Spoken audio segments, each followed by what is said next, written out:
Okay, why don't we start as 4, 2, 1. All right, Jared, thank you. All right, we're ready to go. Welcome to the commission meeting for the state of Nevada for our July calendar. Having said that, Marie, are you ready to call the calendar and begin with the first item? Yes, we are. The first item is your Pledge of Allegiance. All right, we'll do that. And has the meeting been properly posted and approved pursuant to the open meeting law? Yes, it has. Okay, then let's do the Pledge of Allegiance. I'd ask everybody in the room to stand and join the commission with it. And I'd ask Mr. Solis Rainey to lead us in it. Thank you. I pledge allegiance to the flag of the United States of America and to the republic for which it stands, one nation, under God, indivisible, with liberty and justice for all. All right, thank you, Commissioner. All right. Madam Secretary, next item. Next item is public comments. This item is placed on the agenda to give the public an opportunity to comment on gaming-related matters. Okay, very, very good. I'd like to, on the public comment, before we start with seeing who's here, if anybody to speak on that, I'd like to first make a comment myself. We're going to be losing a member of the commission who's done sterling work for us, and that's Elijah Stredoff, our legal analysis and the guy who keeps us out of trouble. I think today's your last meeting, correct? All I can tell you is that while you've been here, and me as a commissioner and a fellow commissioner as well as the chair, you've done some excellent work for us. You've always been able to find the law, always been able to ferret out where we should be going in our policy that we set in the state of Nevada. You've also worked very good hand in hand, not only with the commission, but with the board and its staff. And you've made our job a lot easier, and I can't thank you enough for that. I did want to mention one of the examples of work that you did at my request was to put together a comprehensive study and on the lottery. And you took that. I don't know, it took us a couple of months to get that together, but with your help, it was shortened up considerably, and it was a good piece of work. And I wanted to thank you, but that illustrates one example of the type of work that you've done for the state. We're going to sorely miss you as a commission. It's been a pleasure to work with you. Although the lottery document that you produced was comprehensive and spread across the country, giving us a peek at, as we say in the business, what Nevada may be leaving on the table without it.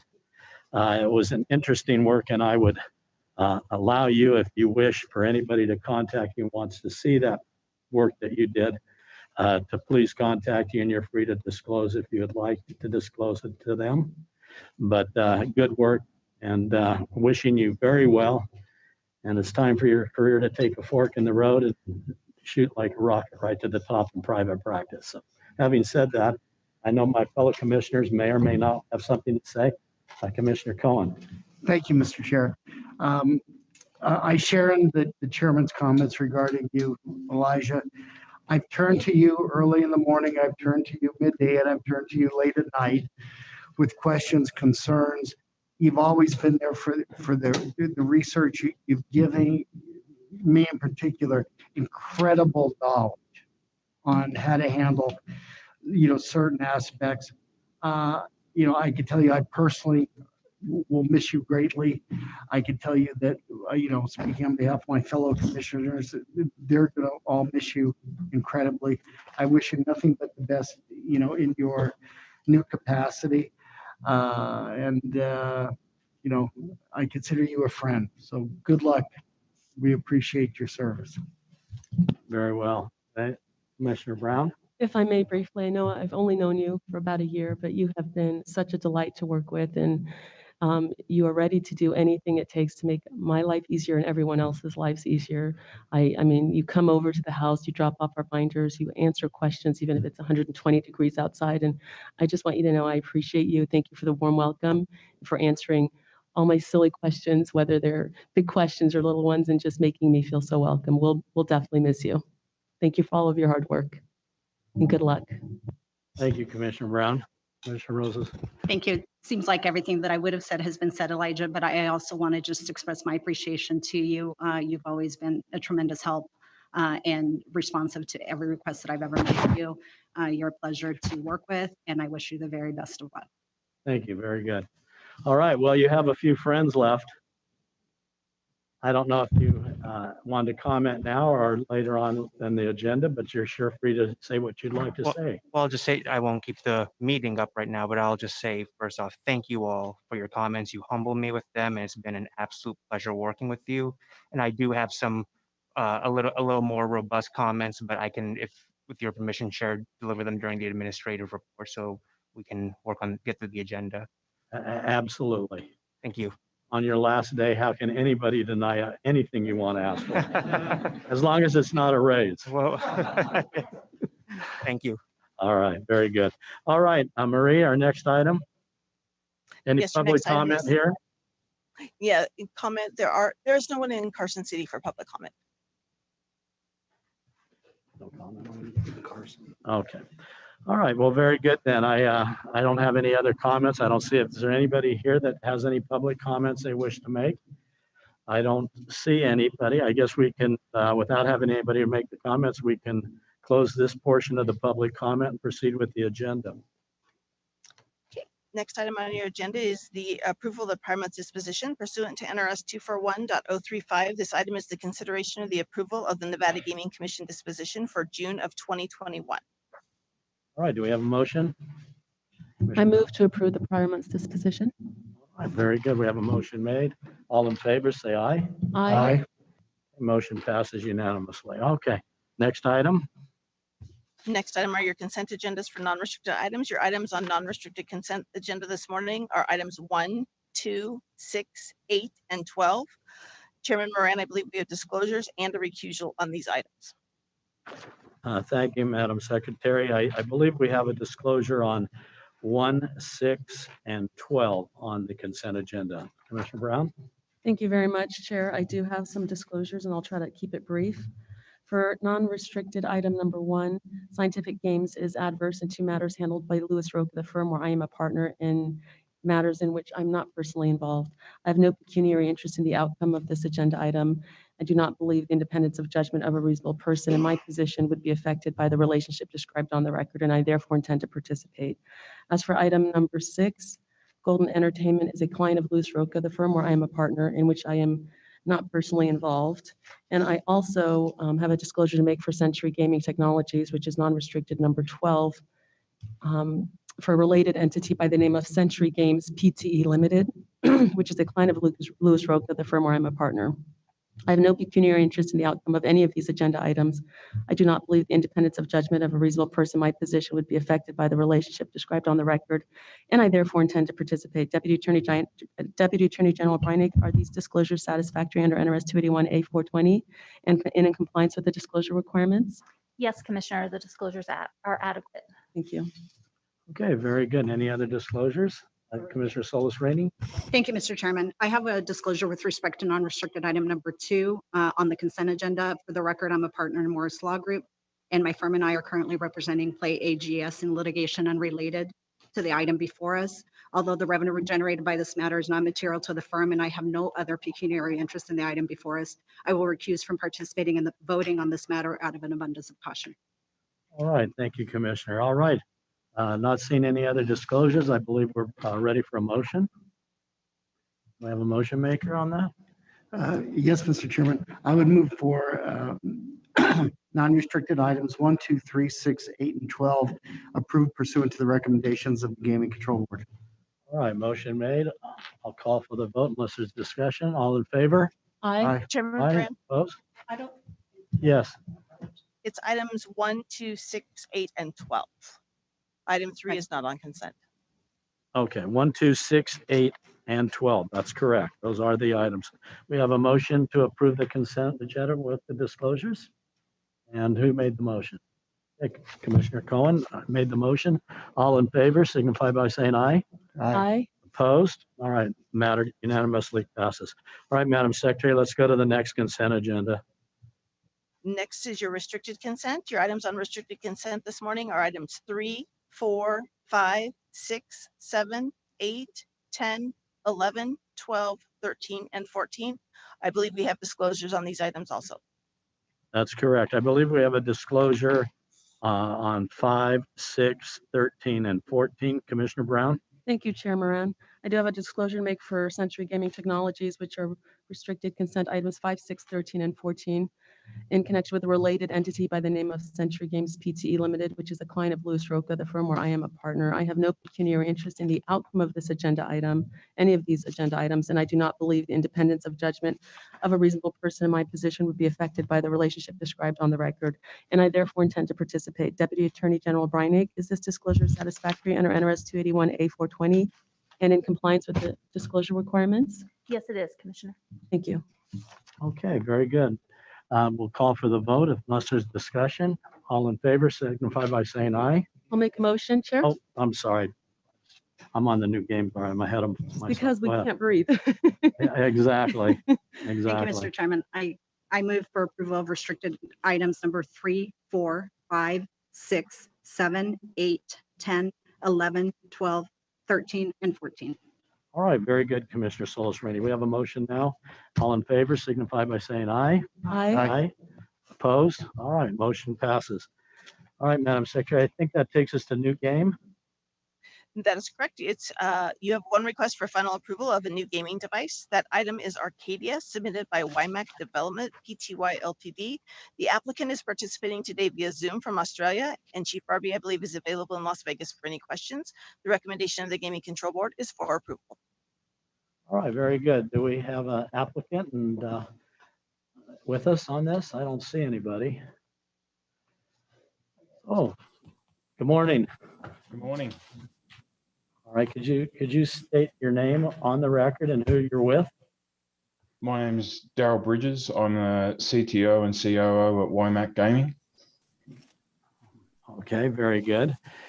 Can you tell me a little bit about the new game? I did see your presentation in front of the board, and I noticed there was some discussion about it being manufactured in 2 different cabinets, and I was curious about the game and what you're getting back with player input from that. So from the games that we've had on field trial at both the Venetian and Green Valley Ranch, our 2 products are Fortunes of the Brave and Bloomtopia. Fortunes of the Brave is a partially skill-based game, has a standard slot game as its base game implementation, and then a feature which has the player playing a video game style skill-based game to win various skill-based prize pools. The other product that we have is a purely chance-based game where the player is playing a standard slot game and accumulating items to decorate a garden that they can save and retain on a playing card to come back and play in future gaming sessions. From a data acquisition perspective and what we've seen in the field, we've had our people on the ground working with the venues to look at the player acceptance and teach them how to play the game. We've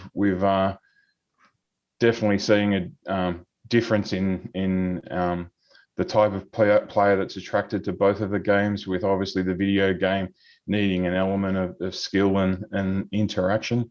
But we've seen good uptake on both the games in the field trial that we were able to conduct. Okay, very good. And I understand that in my backup documents, it seemed like the players enjoyed the game. I mean, the customers were playing it. They seemed to like it. I know that you had a little bit of a glitch with the device freezing, and you changed some software to change that around. So is that handled now? Yeah, we had a couple of errors that popped up during field trial, and we were able to correct those through the course of the field trial. But yeah, overall, we were very happy with the player experience. The idea of the products that we're putting forward is to try and put a bit of fun and entertainment back into the products, offer a point of difference from the standard slot machine that's in the market at the moment. So we were very happy with the outcome. Okay, very good. I was curious, just a timeline on from when you first saw the concept to when you finally got to this point. How much time did that take you and your company to put together? Um, we've probably been on this journey now for about 5 years. So from the concept or the conception of the idea through to where we've got to today. Prior to the product going live for the field trial in Nevada, we'd had some preliminary installs in Australia, and also some installs in Grayton Casino in California, and we'd learnt some lessons from those products to refine the idea and improve the player experience. And I think we're making those steps forward with the products we've had on field trial, and we're definitely taking some learnings from the field trial to incorporate into the next products that we have coming through. All right, very good. How would you describe your experience with our staff, and with Chief Barbie and his staff as you went through this process to get to a point where we are here today? It's been fantastic. From an ongoing weekly perspective, we've been dealing with Joel Eekhoff and John Listowski, and they've been highly professional in our dealings with them, and I thank them greatly for their help and guidance as we've gone through the field trial experience. It's the first time as a company we've gone through this process from a Nevada perspective. So we've had it's been a good learning process from us, and they've been extremely supportive. How would you describe the process here and the process that you're finding in other jurisdictions? How does the Nevada process stack up? Do they give you adequate vetting and adequate time and help you along to get your game in place? Yeah, very favorably. I mean, the experience has been very positive from our perspective. I mean, it's a very highly regulated market, as some of the others we're dealing with, but our experience has been nothing but positive. Okay, very good. I know that Chief Barbie is, I asked him to join us. Is he on? I wanted to ask him a couple of questions. Chief?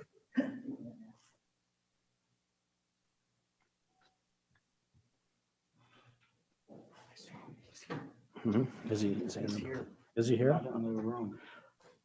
I don't know if the chief is available.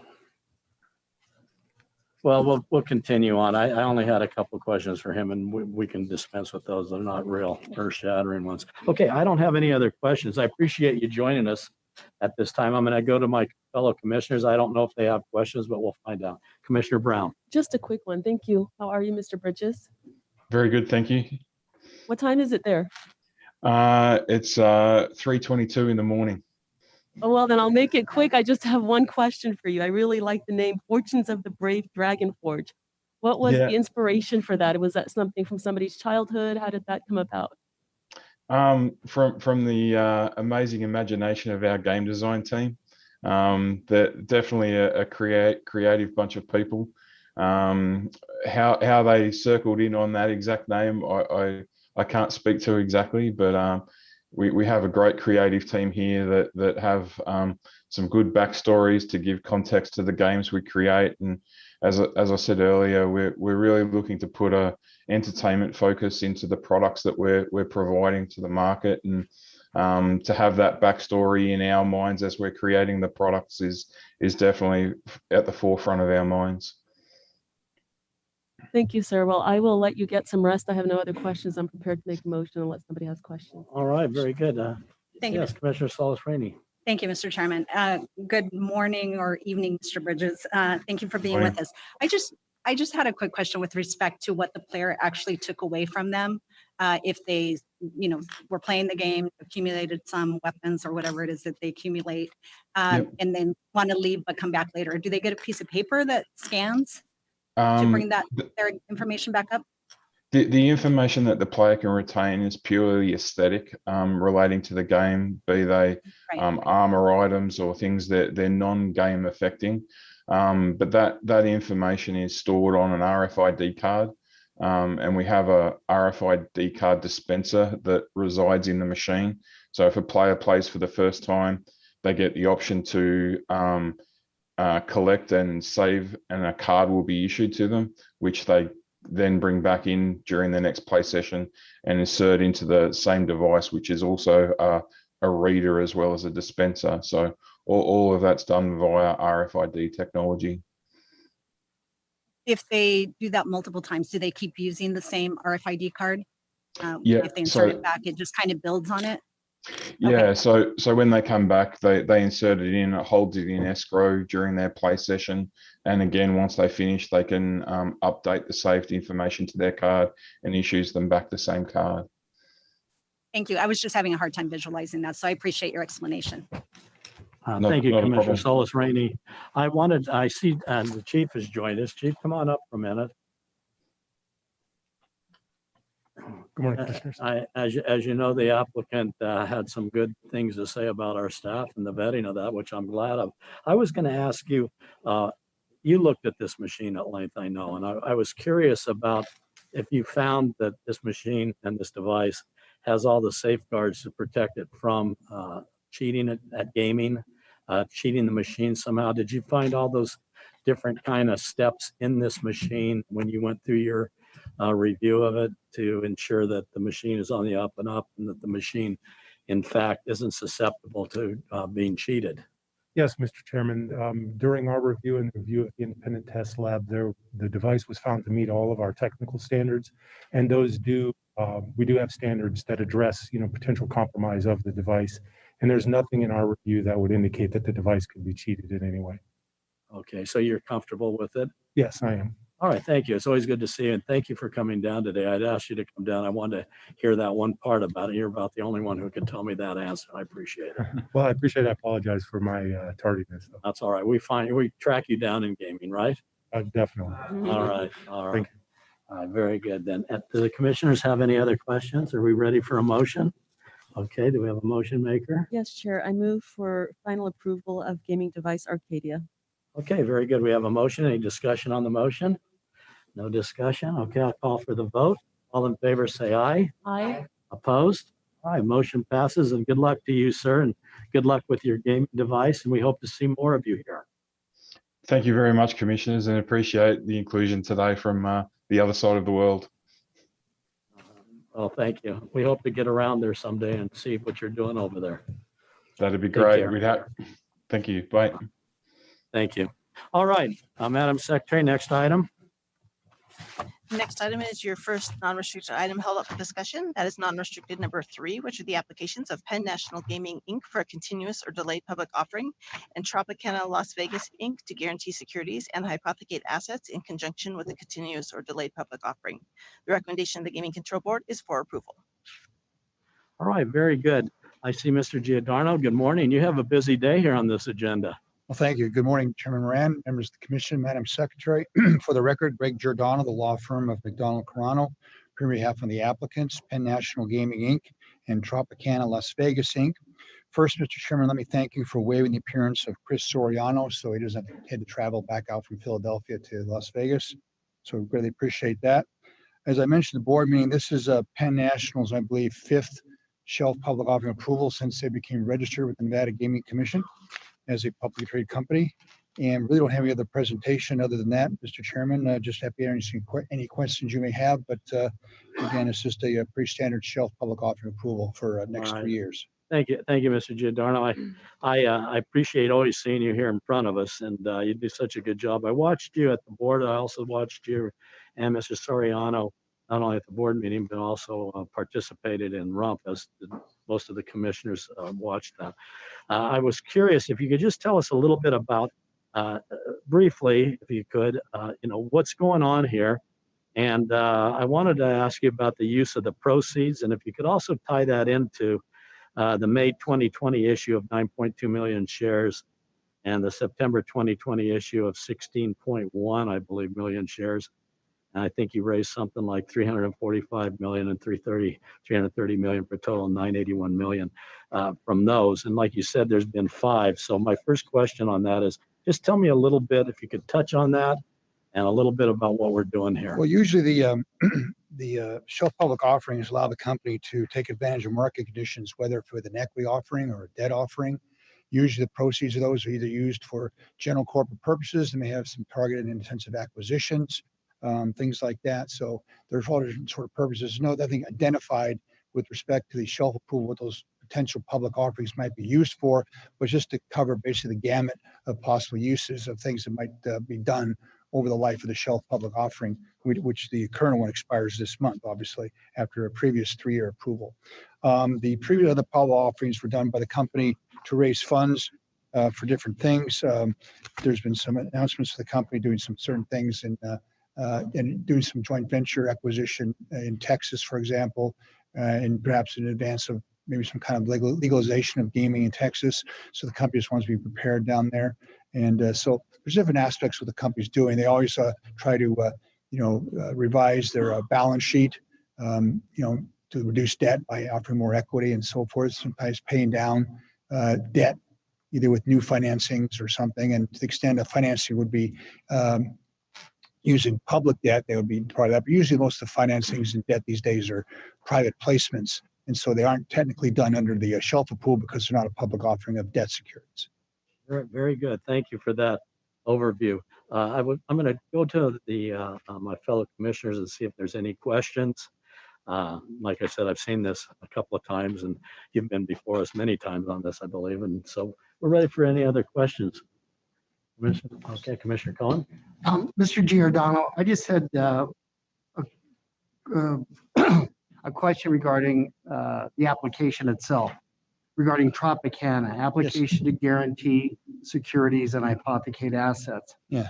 Is it Tropicana? I mean, I realize it's under the Penn umbrella, but why is it that Tropicana has separate assets that would be used to guarantee this ultimate play? And it's not really, it's basically, it's not, the company would be issuing, to be guaranteeing itself. Tropicana Las Vegas Inc., which of course may not be around for much longer based on the sale of the property and so forth.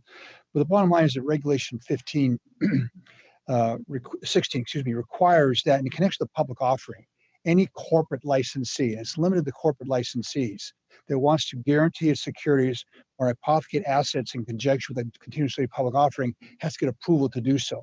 It's only corporate licensees. It's not an LLC licensee or something. So with most licensees these days being LLCs, you don't see this very often.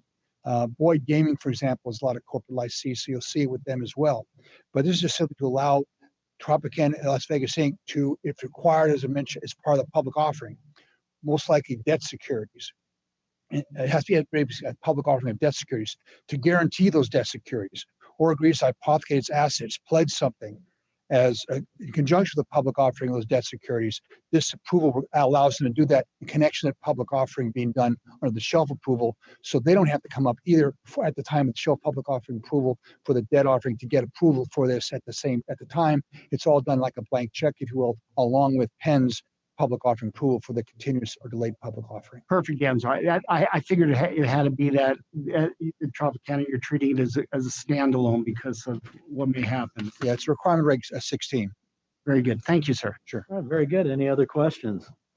Commissioner Brown. Just some quick questions for you if you have the answer.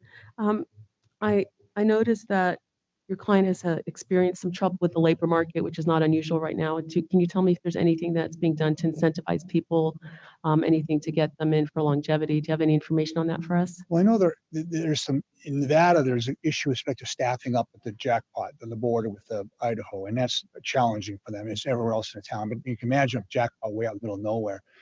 So in the previous year, prior to COVID, the one facility across the street was open just a few days a week. I'm not sure if they open that back up again, but they're still having trouble getting the staffing for the full-time location up there. And I'm not sure what they're doing as far as looking at incentives and so forth. I just don't know. I'm not at the company level, Mr. Gaming lawyer. So but I know this challenge for them, and they've experienced those challenges that everyone else has, even the big cities, Reno and so on. Thank you. And can you tell me if you anticipate that the racetrack deal in Texas is still scheduled to close this quarter? I believe it is. I have no information against to the contrary on that. It's still part of negotiations, so forth. But they have made an announcement they're looking into acquiring the other part of the joint venture there to own 100% of it. But I think it's still on track. I've received no information to indicate it's not on track for closing as previously publicly announced by Penn Gaming. Thank you, sir. And I was excited to see that the Raiders Tavern is, I believe, exceeding expectations. I can't wait to see how it performs when the season actually starts. Yeah, I think Mr. Sogano testified before the board that it's doing very, very well. We're very pleased with its business levels since it opened. And you would think that when the season starts, it might even heighten the attention to it and the patronage of. Thank you, sir. I appreciate your time. Sure. All right, thank you, Commissioner Brown.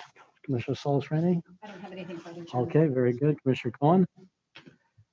I was going to ask you, but I waived your client. I was going to ask him about some operational things. I was real curious about, how the COVID procedures are doing at the M. And I think Chair Bryn Gibson had asked a couple of questions along those lines as I watched last time. So I was curious if I know you're not involved in operation. You're an old gaming attorney like a lot of us, but I don't know if you picked up anything from your client on how they're doing with these different procedures and things. I think it's been challenging for them, particularly with respect to ensuring that, guests had, when it was required, guests had masks on, all that sort of thing. It's very challenging from an enforcement standpoint. But I'm not aware of anything particular, Chairman Moran, with respect to how they've been doing the COVID stuff. They certainly have appreciated the relaxation of the COVID protocols. Now, of course, the employees all have to wear masks again as of midnight this morning. Well, I think you can say like I can. I think that, from the governor on down, everybody's doing as best as we can with something that just seems to keep coming on. So hopefully we'll keep putting these procedures in, and maybe all of us will be a lot healthier because of it. That's all we can Right. do. But anyway, thank you so much for appearing today. I don't have any other questions. I think we're ready for a motion. Commissioner Solis Rennie? Sure. Thank you, Mr. Chairman. I move for approval of non-restricted item number 3 as read into the record by Madam Secretary. With respect to the order, the draft is dated 5/27/21, Mr. Giordano. And the only change I see is that it would need to reflect that it was entered in Las Vegas instead of Carson City. Mhm. So I would move that we approve the matter and allow you to execute this on behalf of the commission. All right, very good. Do we have any discussion on the motion as made? No discussion. Are we ready to call for the vote? Okay, I'll call for the vote. All in favor? Aye. Opposed? All right. Unanimously, as always, is approved. And thank you, Mr. Giordano, for Thank coming you. down today. Thank you, I Commissioner. look forward to seeing more of you today. Yes, All right, right next, I believe. So anyway. that's good. All right. All right, very good. Madam Secretary, could we move on to the next item? Yes, non-restricted number 4, the applications of Jet Gaming LLC for transfers of interest. You also have the applications for registration of the EJH Gaming Trust and the TBH Gaming Trust as a holding company, licensure as a member, and the pledges as noted on the agenda. And also the applications of Timothy Paul Herbst for a finding of suitability as a trustee. The recommendation of the Gaming Control Board is for approval with the conditions as noted on the agenda. And Chairman Moran, I believe we have a disclosure on this item. Thank you, Commissioner Brown. Thank you, Chair Moran. In connection with non-restricted item number 4, Edward Herbst, Timothy Herbst, and Troy Herbst are adverse in a matter handled by Lewis Roque, the firm where I am a partner, in which I am not personally involved. I have no pecuniary interest in the outcome of this agenda item. I do not believe the independence of judgment of a reasonable person in my position would be affected by the relationship described on the record, and I therefore intend to participate. Deputy Attorney General Brian Ake, is this disclosure satisfactory under NRS 281A 420 and in compliance with the disclosure requirements? Yes, it is, Commissioner. Thank you. All right, very good. All right, we have an applicant and his counsel, Mr. Giordano. Yes, once again, thank you, Chairman Moran, members of the commission, Madam Secretary. For the record, Greg Giordano, the law firm McDonald Carano, appearing on behalf of the applicants, including Mr. Tim Herbst, who is here with me to my right. These applications are recently another step in the evolution, if you will, of the estate planning of the Herbst family with respect to upon the passing of Jerry Herbst and his wife, Mariana Herbst, inheriting the roles of these different marital trusts and survivors trusts and so forth, and now her effort to basically turn everything over to the company's management, Jet Gaming, to Tim Herbst as the sole trustee of all the trusts that'll own the Jet Gaming interests, and removing her from any involvement in gaming with Jet Gaming for any longer. All right, very, very good. I want to make a couple of comments preliminarily. I have a lot of history with the Herbst family, and it's all good. I think one of my very first cases, some almost 50 years ago, that I had was representing your grandmother. And your dad had called me up and asked me if I would take on a dispute over where she was living on the Tropicana golf course in those days. And we got to the bottom of it. It wasn't the World Series case, but I think that was the first time I really did anything for you guys. And over the years, your mom and dad have just been sensational, good friends of ours, and really, really good people. I would have normally put this on the consent. But, I got to thinking after I saw the board meeting, I thought, I don't think you really are that familiar with the people on the board. And I don't think that you're real familiar with the people on the commission. And other than you never really have a chance to come down here and get a little airtime. I mean, if we all have to be down here doing this, every once in a while, you got to make an appearance and tell everybody who you are and what your company's about and what you're doing. And you can't just show up on a state matter and think I'm going to waive you when you got to get down here and do a little work, and talk a little bit about yourself, which I know you don't want to do. But sometimes younger people, everybody's younger than me, but sometimes younger people want to talk a little bit about their company and what they're doing. Your dad, like my dad, when they moved on to another level, those are some big shoes to fill. And I think it's all kind of circling around, and everybody in the family is looking at you to emulate what your dad's accomplishments were and things of that nature. So I wanted to get you down here, and that's why you're not on the consent. And you're not down here for any reasons that I want to get into. But I want to hear from you. Tell me a little bit about yourself, your company, and tell us about what the Herbst family is doing and your locations. And you don't have to take a long time, but I did want to get you down here on the record. It was time. I don't think you've been down here in a long time, but go ahead. Well, thank you, Chairman. And it's obviously nice to see everybody here this morning. And Commissioner Rainey, I don't know if I've appeared in front of you or Commissioner Brown. I know Steve, Commissioner Cohen, very well and long, and he's been a long time family friend. And obviously, Chairman, as you just stated, you and our families go back quite a long time, and we appreciate the friendship and the guidance. Our family's been here 75 years, and my grandfather called it home. My dad called it home. I called it home, and I have 4 generations sitting right back here, Holland Herbst and Thor Herbst. And they just graduated from college, and they call it home. And I believe in the near future, you will see them as licensed applicants, and look at their applications and hopefully see that they too can become a gaming licensee.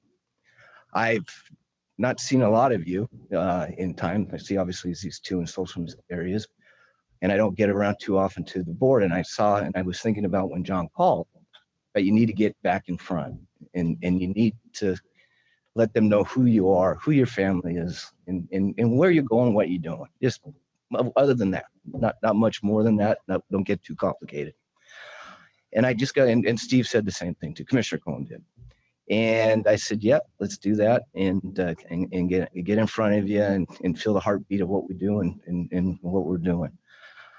Like I said, 75 years, a long time. Started out at a company, small little gas station on Main Street, and it was called G&H Oil, good and honest. And a lot of people ask, well, where did that terrible name come from? Why did you call your company terrible? Well, he had a partner, and they were somewhere in town, and I don't know if it was a township at the time or how they did it, and they were voting on to approve this gas station. And he had a competitor across the street, and they approved it, and his competitor got up, and he was, that terrible SOB is going to run me out of business, and blah, blah, blah, blah. So my dad's partner thought that was funny. So he said, terrible's coming soon. So that's really how it goes. My grandfather was not terrible by any stretch of the imagination, and neither was my father. John can tell you, and Steve, I hit the lottery when I got him as a father, and I truly miss him, and I miss his guidance. And it just was a special person. And like a situation that happened, 2 weeks ago in our business here in Southern Nevada, and it affects the game industry in a different way. The town was going to run out of gas, and we're making all efforts. Kinder Morgan is the pipeline that runs in from California, and they have tanks out at North Las Vegas. The town's going to run out of gas, and they're telling us we're going to be out this weekend. And obviously, the commission and the board have been regulating this industry through this very troubled times. And this town had a wonderful 4th of July and had a great weekend after. And the last thing you need is this town running out of gas. With our tourists leaving town and running out of gas, can't get home. LA Times says the lights are on in Vegas, but you can't go because you're not going to get home. So that's the last thing that we needed to do. So my brother and I were saying, what would Jerry do? And we witnessed what Jerry did back in 1979, 16 years old, the embargo, that happened, the oil embargo of 79. And what Jerry did is he shut down all his operations in Arizona, all his operations in California. And at that time, their allocation of fuel, let's bring it back to Las Vegas. Let's make sure that the town stays, able for tourists to come back in and out. This is back in the 70s. So what it was and what it is today, but it was the thought that what would he do? And so we moved all of our product that we could get our hands on and started on early Tuesday, Wednesday, Thursday, and made sure, because we're going dry on Saturday and Sunday, that there was enough fuel to get our tourists home so they didn't have a problem. I don't know if you ran out of fuel going to your gas station, but the tourists didn't. The tourists didn't. And how I didn't run out of fuel? You would have known if I would have run out. So anyways, Terrell Herbst has turned in from just a Nevada company to more of a regional company now.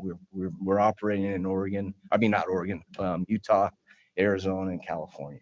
And we've been very fortunate, and I'll be the first one to keep saying very, very, very, very fortunate what this state of Nevada has done for my family, my grandfather, my father, and my family, and for these kids.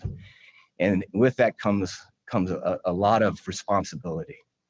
Like we're talking about gasoline, we supply probably this 20% of all the gasoline that comes into Nevada or goes out through the nozzles. It goes through our stations, probably 25% to 26% here in Clark County. And if we go back to what we were talking about, this tourist corridor, I-15 corridor, and then going up towards Salt Lake and predominantly going to LA, I'd say we're about 40%. So we have a responsibility, an unwritten, don't need a pat on the back responsibility that this family feels to make sure that tourist gets home and keep them full. And that's what Jerry would have done. That's what we emblemated, and and that's what we'll continue to do. Obviously, we're here on a gaming matter, but that just gives us a little focus of where the family's heart is. We've been very, very grateful to the state and to the city of Las Vegas, and especially this industry. It's done wonderful things for our family, and hopefully we're giving back. We're providing jobs. We do provide about 3,000 Nevadans jobs. You don't think about it, but there's a lot of these little gas stations sitting around there, car washes, and there's just a lot of Nevadans. Right now we're not at 3,000, but we're a little less than that because we're having a labor problem, which you guys were talking about. But we're getting through it. And the COVID deal, we call it environmental marketing. We got marketing where you try to sell, a gallon of gas, but we got environmental marketing where if we're cleaner and we're more responsible than our competitor across the street, they're coming to us. Eventually, they're going to come to us, and we have that responsibility. We're a big target for people to see. If we run out of gas, we get on the front page of the RJ, not our competitors. But anyhow, that in a nutshell, we're here on an application of the gaming company, and the gaming company is a rebirth of our old Herbst Gaming Company, and what I mean that is obviously a lot of people went through some tough times during the recession, so we've rebuilt this gaming company, and today we're probably 200 and something restricted locations that you have licensed over the past 12 years, relicensed. We operate 6 non-restricted locations, more in the rural areas. We take great pride in that we're back in there. But obviously, again, there's a big responsibility when you're not just under one roof. We got 200 locations out there, small ones, but still come with responsibility of insight for gaming and what gaming wants us to do. So we're very mindful of that. We've got an outside compliance committee that I'm not allowed to be on, but I get to see what the hell is going on out there from an independent, biased location, if we're doing things right or not doing things right. And then I make those decisions about making sure that if we're doing something that needs to be fixed, let's get it fixed immediately. And like Greg said on these trusts, the trusts are set up for two reasons: inheritance and tax advantage situations. And the conditions that are on them, I fully accept them. If you would like me to, I'd read them into the record. They're serious. I understand, one of the board members was very clear about his concern, and I'm very, very clear about my understanding. And like I said, I've held a non-restricted license for over 30 years. There's not a lot of people out there that have held a non-restricted license in this town. They've come and they go, and they move on, and they'll sell it, whatever. I'm here. I'm not leaving. Hopefully, I had this license for quite a long further time. And my father was very grateful getting me involved. He was a non-restricted licensee here in the state for quite some time, and helped us start that little route company. And we were starting, probably a couple of years older than them, or right there is about when I got my non-restricted license, and been taking it very, very serious. It's a privilege that shouldn't be overlooked, and it's a great honor to have. And other than that, I'm here to answer any questions that you may or may not have. And I know it's a light agenda. I may have talked too much or don't know where I'm going with what I'm saying, but I'm just happy we could get you down here. All right. And, we're dealing with an estate matter. We're dealing with you as running the company business and the estate matter, and there's some transfers of shares of stock, and all that's good and healthy. And I'm glad that you could put on the record all of the things that your family has done over the years for Nevada, and that Nevada has done for your family. So yeah. It's like one hand washes the other, and you guys have been great operators and great licensees. Now, having said that, you mentioned the condition that's in there. I wanted to make sure. I know you have very good counsel, Mr. Giordano, and I know he has gone over that condition with you. I was prepared not to support anything that included that, because I feel that is the law and that you do understand what that is designed to do. And I wanted to make sure with you, Mr. Giordano, you have no opposition to that condition. Now I understand being included in that. Is that correct?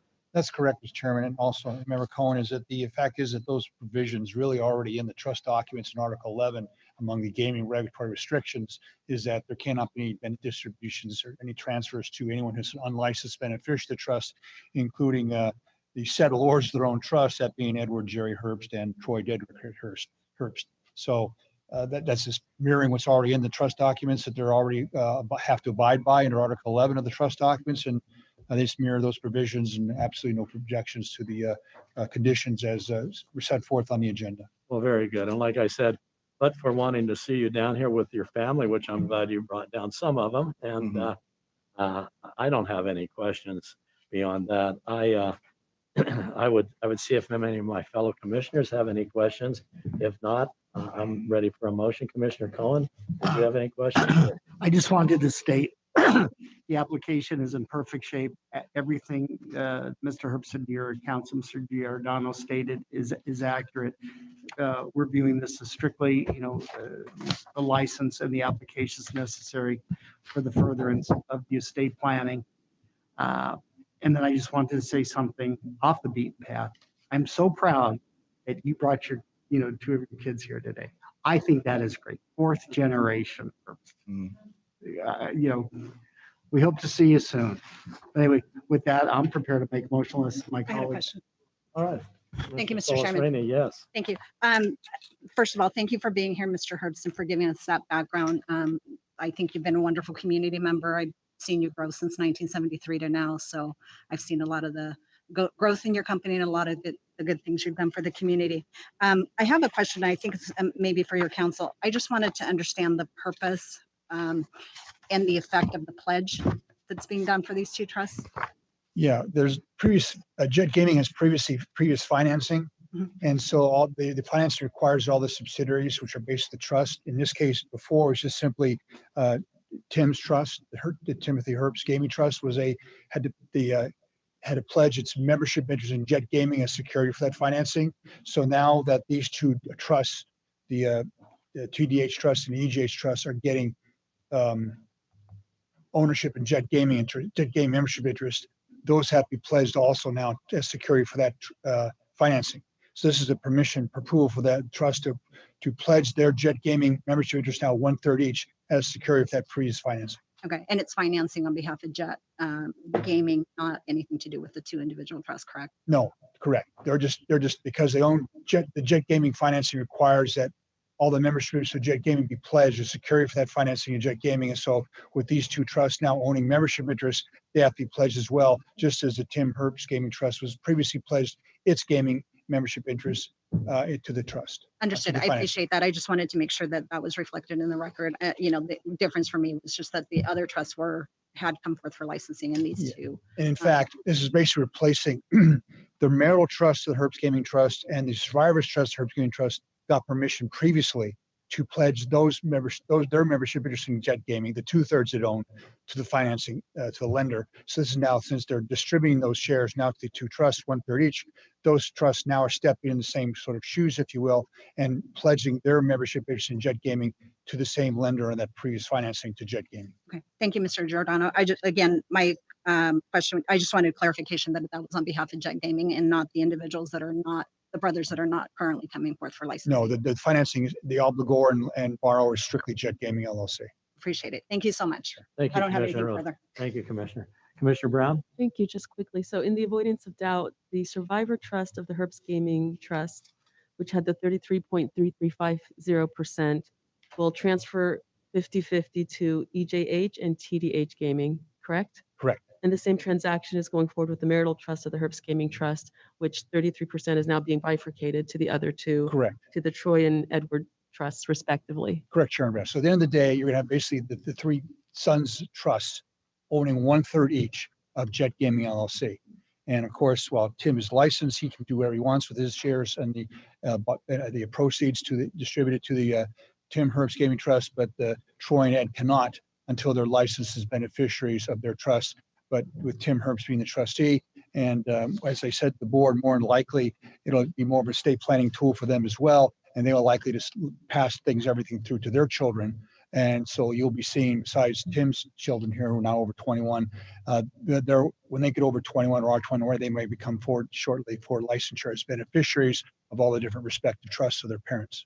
And Troy and Edward have affirmatively understood and represented based upon Article 11 that obviously they're not entitled to any distribution subject to any future licensing, which they could do in the future if they so They wish. know that from the documents, but also I can have Tim tell you that I know that he discusses both of them. They know it That's all I personally. need. That's all I need for the record. So I do think the condition is superfluous, but of course I defer to the group and interested in any discussion. But I did want to say when I walked in this morning into the building, I was a bit of a mess. I had my box and trying to get everything in the building. And this gentleman here, Mr. Herbst, who didn't know me from anyone, and his children stepped aside, offered to carry my box and opened the door for me. So I appreciate it.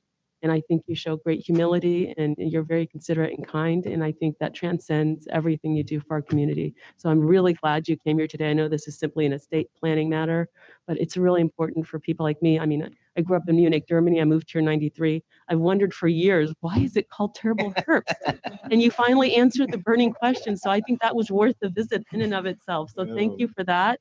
And it's such a pleasure to meet your family. And I hope one day we get to hear from them and that they submit their applications and make wonderful presentations like you did. We really do appreciate your time. Thank you. Very good, Commissioner Brown. Commissioner Cohen, did you have something? I'm prepared for a motion. Right, are we ready for a motion? Commissioner Sol's ready, okay? All right. go I would ahead. move for approval of non-restricted gaming agenda item number 4, subject to the terms and conditions as set forth by the Gaming Control Board. Very good, Commissioner Cohen. Any discussion on the motion? And that's with the regulation? Okay. All right, very good. We have a motion made. All in favor? I'll call. Aye. Opposed? All right, unanimously passes. Very good. Good luck to you. And please give my very best to your entire family. Tell your mother I said hello. Thank you very much. Thanks, everybody. Thank you very much. Thank you. All right, next item, Madam Secretary. Next item is non-restricted number 5, which are the applications of Truckee Gaming LLC, GR Regency Gaming LLC, and Zante LLC for the pledges of their membership interests as noted on the agenda. The recommendation of the Gaming Control Board is for approval. I believe we have a disclosure on this item. All right, very good. I see Mr. Alonso. Oh, I'm sorry. Disclosure. I apologize. All right, Commissioner Brown. Apologies, I have a few more today, so I will try to flag them for you. I do have a disclosure to make for non-restricted item number 5. Truckee Gaming LLC is a client of Blue Stroke, the firm where I am a partner in which I am not personally involved. I have no pecuniary interest in the outcome of this agenda item. I do not believe the independence of judgment of a reasonable person in my position would be affected by the relationship described on the record, and I therefore intend to participate. Deputy Attorney General Breinig, is this disclosure satisfactory under NRS 281A420 and in compliance with the disclosure requirements? Yes, it is, Commissioner. Thank you so much. Very good. All right, no other comments? Okay, then. Let's state, Mr. Alonso, could you make the record on your appearance? Good morning, Mr. Chairman, members of the Commission, Madam Secretary. For the record, I'm Michael Alonso, and I'm here on behalf of Truckee Gaming LLC and its affiliated companies. With me today is Ferenc Zoni, who's the Chief Executive Officer of Truckee Gaming LLC and all of its affiliated companies, as read into the record by Madam Secretary. As you know from the Gaming Control Board hearing and your materials, the matters before you are requests for approvals for pledges of equity securities to provide collateral for a loan transaction with Umpqua Bank. And the bank loan closed in March. The documents clearly state that the pledges are ineffective until approved by the Commission. The loan refinanced existing debt and is made up of a revolving line of credit and a term loan that can be drawn down for future acquisitions or investments. With that, I'd like to take a moment to recognize the great work of Senior Agent Chamberlain on this matter, and Mr. Zoni and I are prepared to answer any questions that commissioners may have. All right, Mr. Alonso, thank you. I kind of start off, I was interested a little bit about, the loan background. I understand most of that since I did attend, as I indicated, prior proceedings on this. And I'd like to hear a little bit about the use of the funds, that you're going to have on this. What are we going to, where's that going to go? As I said, Mr. Chairman, the loan closed in March. The revolving line of credit was used to refinance the Mutual of Omaha debt. And that had been pledges related to the Mutual of Omaha debt had been approved by the Commission as well some time ago. And that debt was in relation to the purchase of the property in Henderson as well as Pioneer Crossing casinos. And then the term loan has not been drawn, and those proceeds can be used for future acquisitions by the company. And that is set forth in the loan documents, the conditions under which that term loan could be used. The proceeds, other than refinancing the debt, were used for the costs of the transaction. All right. So it just gives the company a little bit more flexibility as well, which is good in these uncertain times. So that's a good thing. I wanted to ask your client a couple of things. I know Mr. Zoni, you've been in business now for, I think, 30 years in gaming. How are you this morning? No, it can't be that long. Can't be that long. I was going to say you probably got into gaming when you were 12, right? That pretty much back in the old Hilton days. Absolutely. All right, very good. I just wanted to hear a little bit. I heard a little bit about it before. Tell me a little bit about your 6 locations and how they're doing. I know that you have one in Henderson, Fernley, Dayton, Verdi, Yerington. How are those doing? And then tell me a little bit about how the COVID is affecting those locations and what you see over there. Well, fortunately, since reopening, our locations in both, we have 5 locations in the north, 1 location in the south out in Henderson, Club of Fortune. They came back strong. I think we're having the same challenge that all of our peers are having, and even as the Herbs commented, it's finding staff. Getting staff and getting our people back to work and into positions has been probably the biggest challenge we've faced along the way, particularly in the rural areas. We operate, not really just in the core communities of, say, Reno, even our Washoe County property is in Verdi. So finding people and getting people back to work has probably been our biggest challenge. And it has restricted us on some of our hours for food operations and things like that. We're getting through it. I think that when we get to September, we're hoping that a little bit of a reset there is going to allow us and the industry to get the employee base that we need and that we want to get back to. But other than that, from I guess there was pent up demand during the close period. I think all of us in the business weren't really sure what was going to happen. All of our operations really are local based gaming. We don't see in our operations a large amount of tourist play.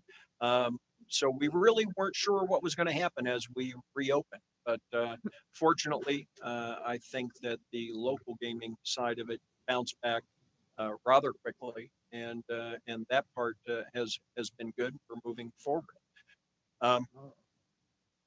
From there, not sure what other questions you might have. How are you handling the directives that are coming down as it relates to the people that are frequenting your locations and in regards to your own employees, which are very important and are the backbone of our industry? So how are you dealing with those, making them work?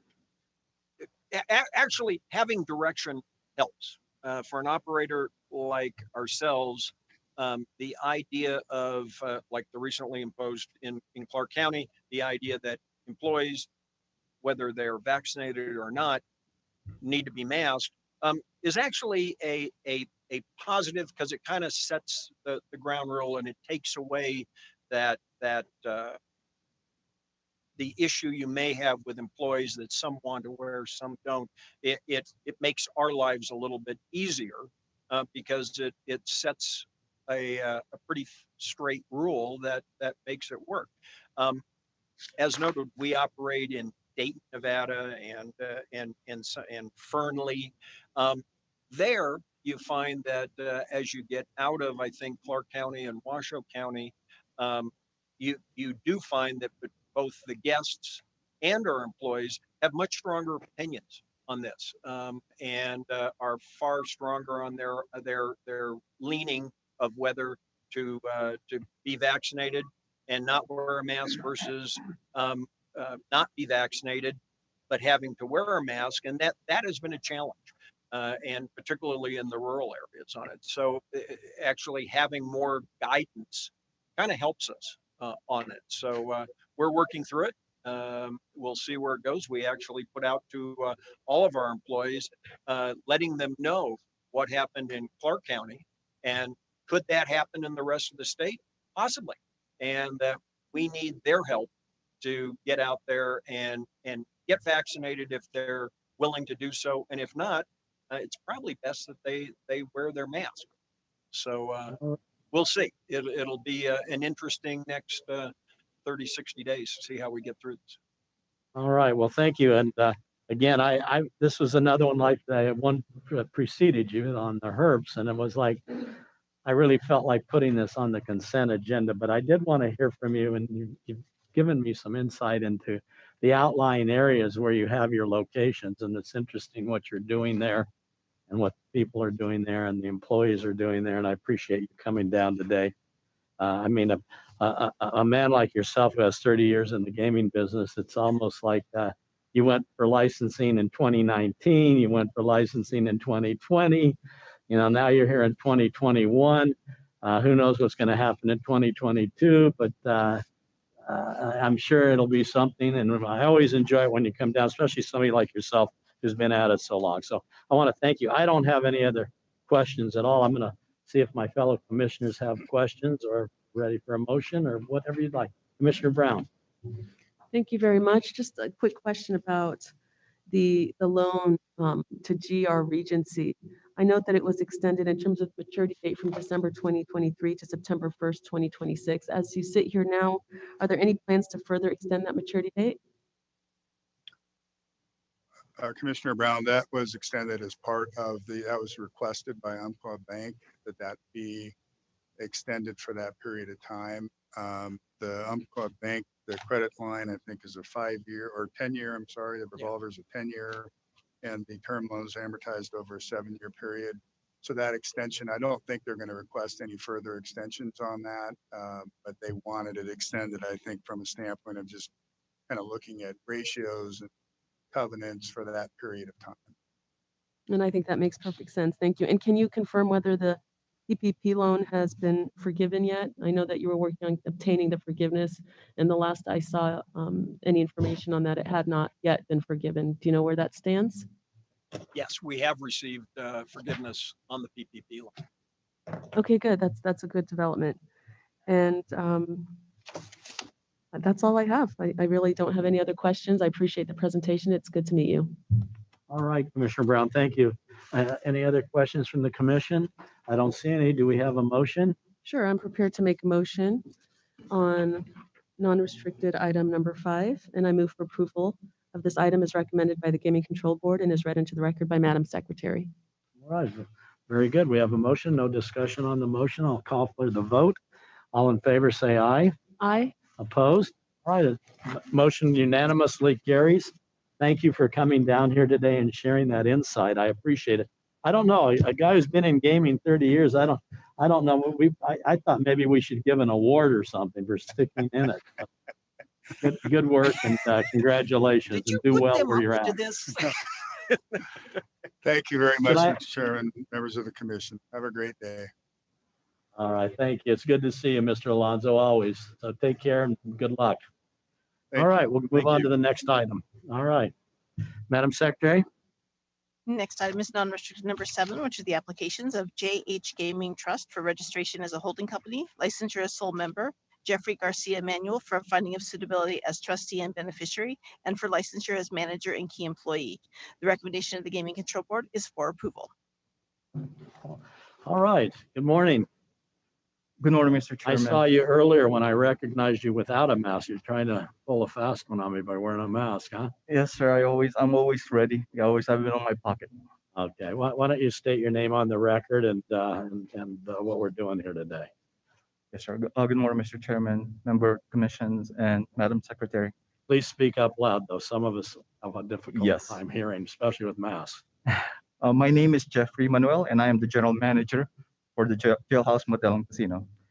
In 2019, I was granted a limited license, and I'm here today to request for permanent license for registration of JH Gaming Trust as holding company, and for licensing as a sole member, finding the suitability as a trustee and beneficiary, and key employee and manager.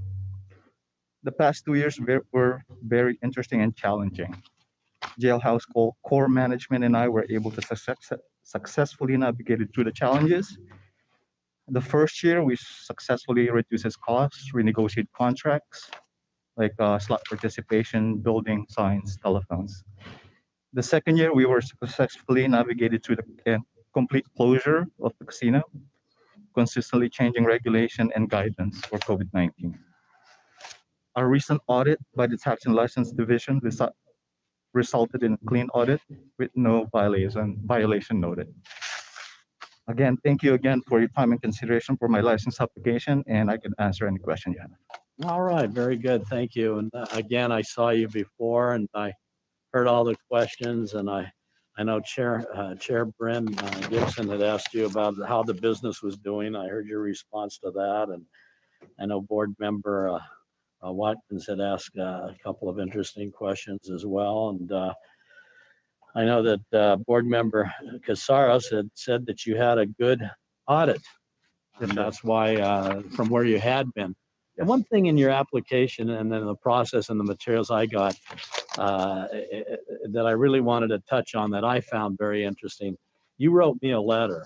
Do you remember writing that letter? Which letter, sir? That was the one, April 30th, 2021. You addressed it to me. And in that letter, you told me a little bit about yourself and Yes, sir. your struggles in getting into the gaming business and your reasons for getting in it and what you were doing. And the second page of that letter, you wrote, I purchased the Jailhouse Motel and Casino partly with my family's life savings and loans. And then you went on, I agree and understand the importance of being on the property to effectively manage, And you said, my family, present and future, depends on the Jailhouse Motel Casino's success. Remember writing that to me? Yes, sir. I still have a copy right here. I usually don't get too many letters like that, and I really enjoyed reading that because it told me a little bit about yourself Yes, sir. and why you need the success of this business to help yourself and your family and going forward. Is that still your feelings today? Absolutely, sir. I started as a bus person at the Tropicana Hotel at 17 years old. So, And now I'm in front of you asking for to be a licensed. So that it was not easy, but I believe that all those years working for the casinos and the struggles that I have to go through kind of prepares me to be in front of you today. My heart is racing as fast as it can right now, but I'm here. if I was out there and I used to be out there, my heart would do the same thing. Yes, sir. I was going, why am I out here with all these people looking at me? I understand that. So, sir. but in any event, I was really interested in those parts of your letter because they kind of hit home. It tells me a little bit about you being a person who's struggling to do the right thing, working hard to do that. Are you trying to get in more time at the location and give it a, the hands-on kind of attention that it may need? Do you feel comfortable doing that? I know that family is a great impetus to success.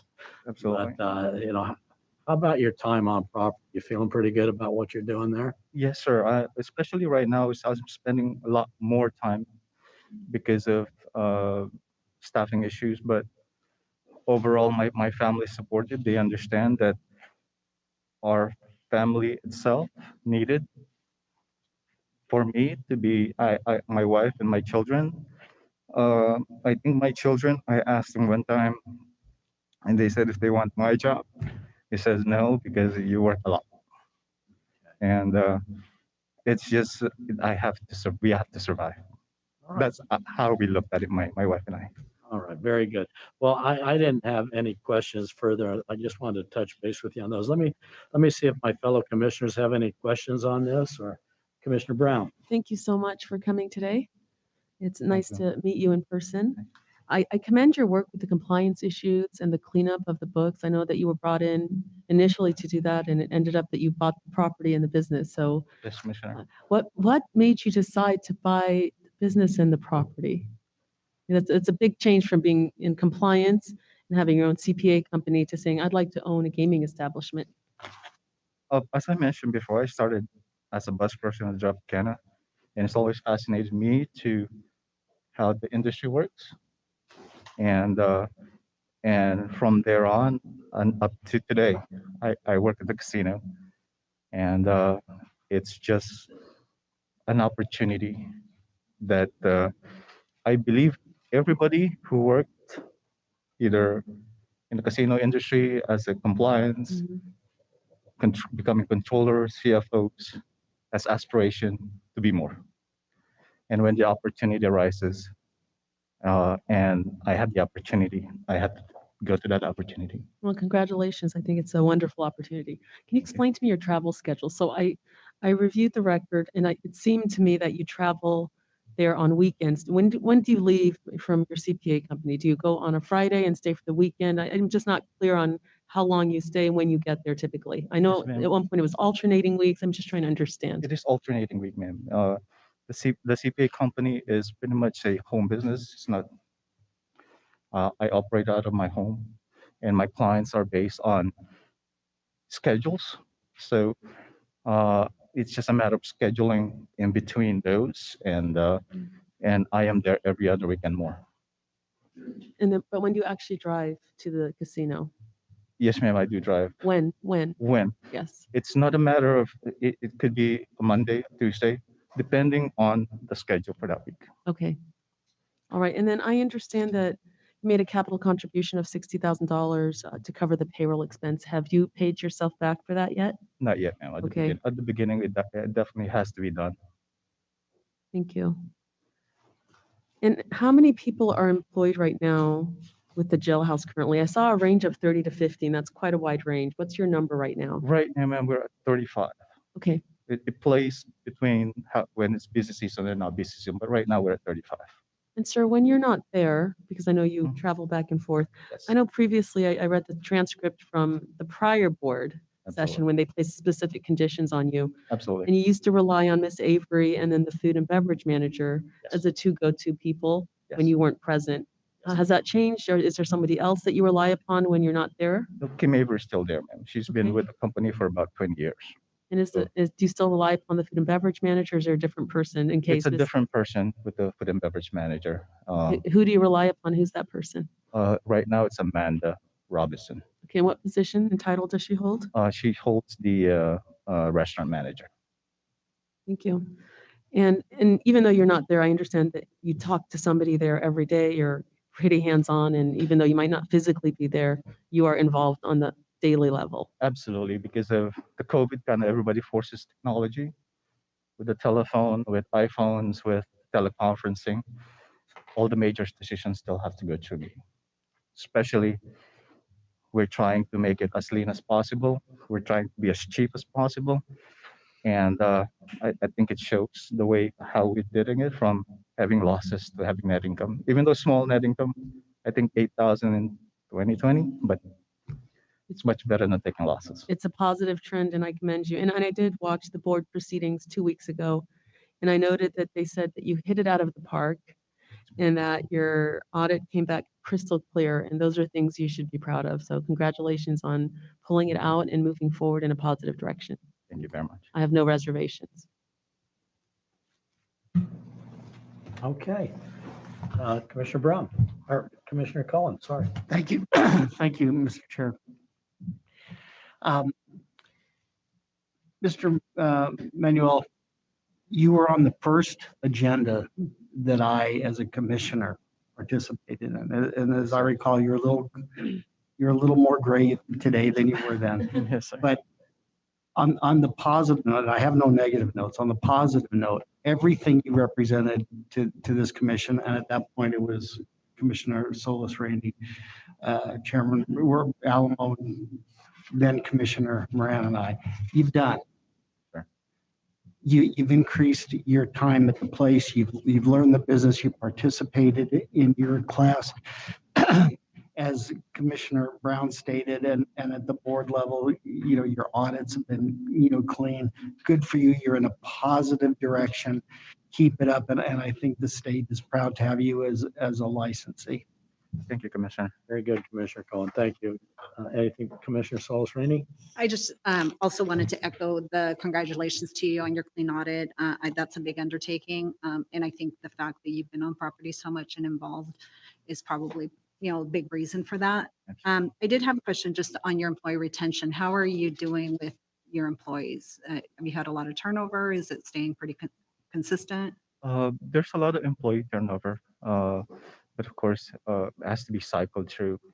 We are not a big property. Mhm. We cannot spend in salary as much as we're trying to be as lean as possible. So we have to. The turnover is a little bit higher right now. We're hoping it's settled down by the end of the year. We're hoping. All right. And you're aware, I'm sure, with that turnover, that puts a little bit more of a burden on you to continue retraining. I mean, it's not like you can rest on your laurels because you've trained the people that are turning over. You have to still Absolutely. be on top of it and be mindful that new employees will have to be retrained to maintain the good compliance record that you've established and to keep in compliance with all the regulations. Absolutely, Commissioner. That is our biggest thing, is making sure that we're in compliance all the time. Like I said, we're a small company and we cannot afford being fined. Just like about 10 years ago, it seems like every time the jailhouse have a fine, every time there's an audit or there's a meeting. That's why they brought me in, and hopefully moving forward, that's not going to happen anymore. Right.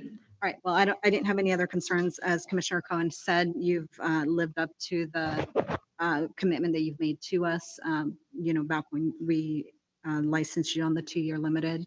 So I don't have any reservations to go forward to. Thank you, Commissioner.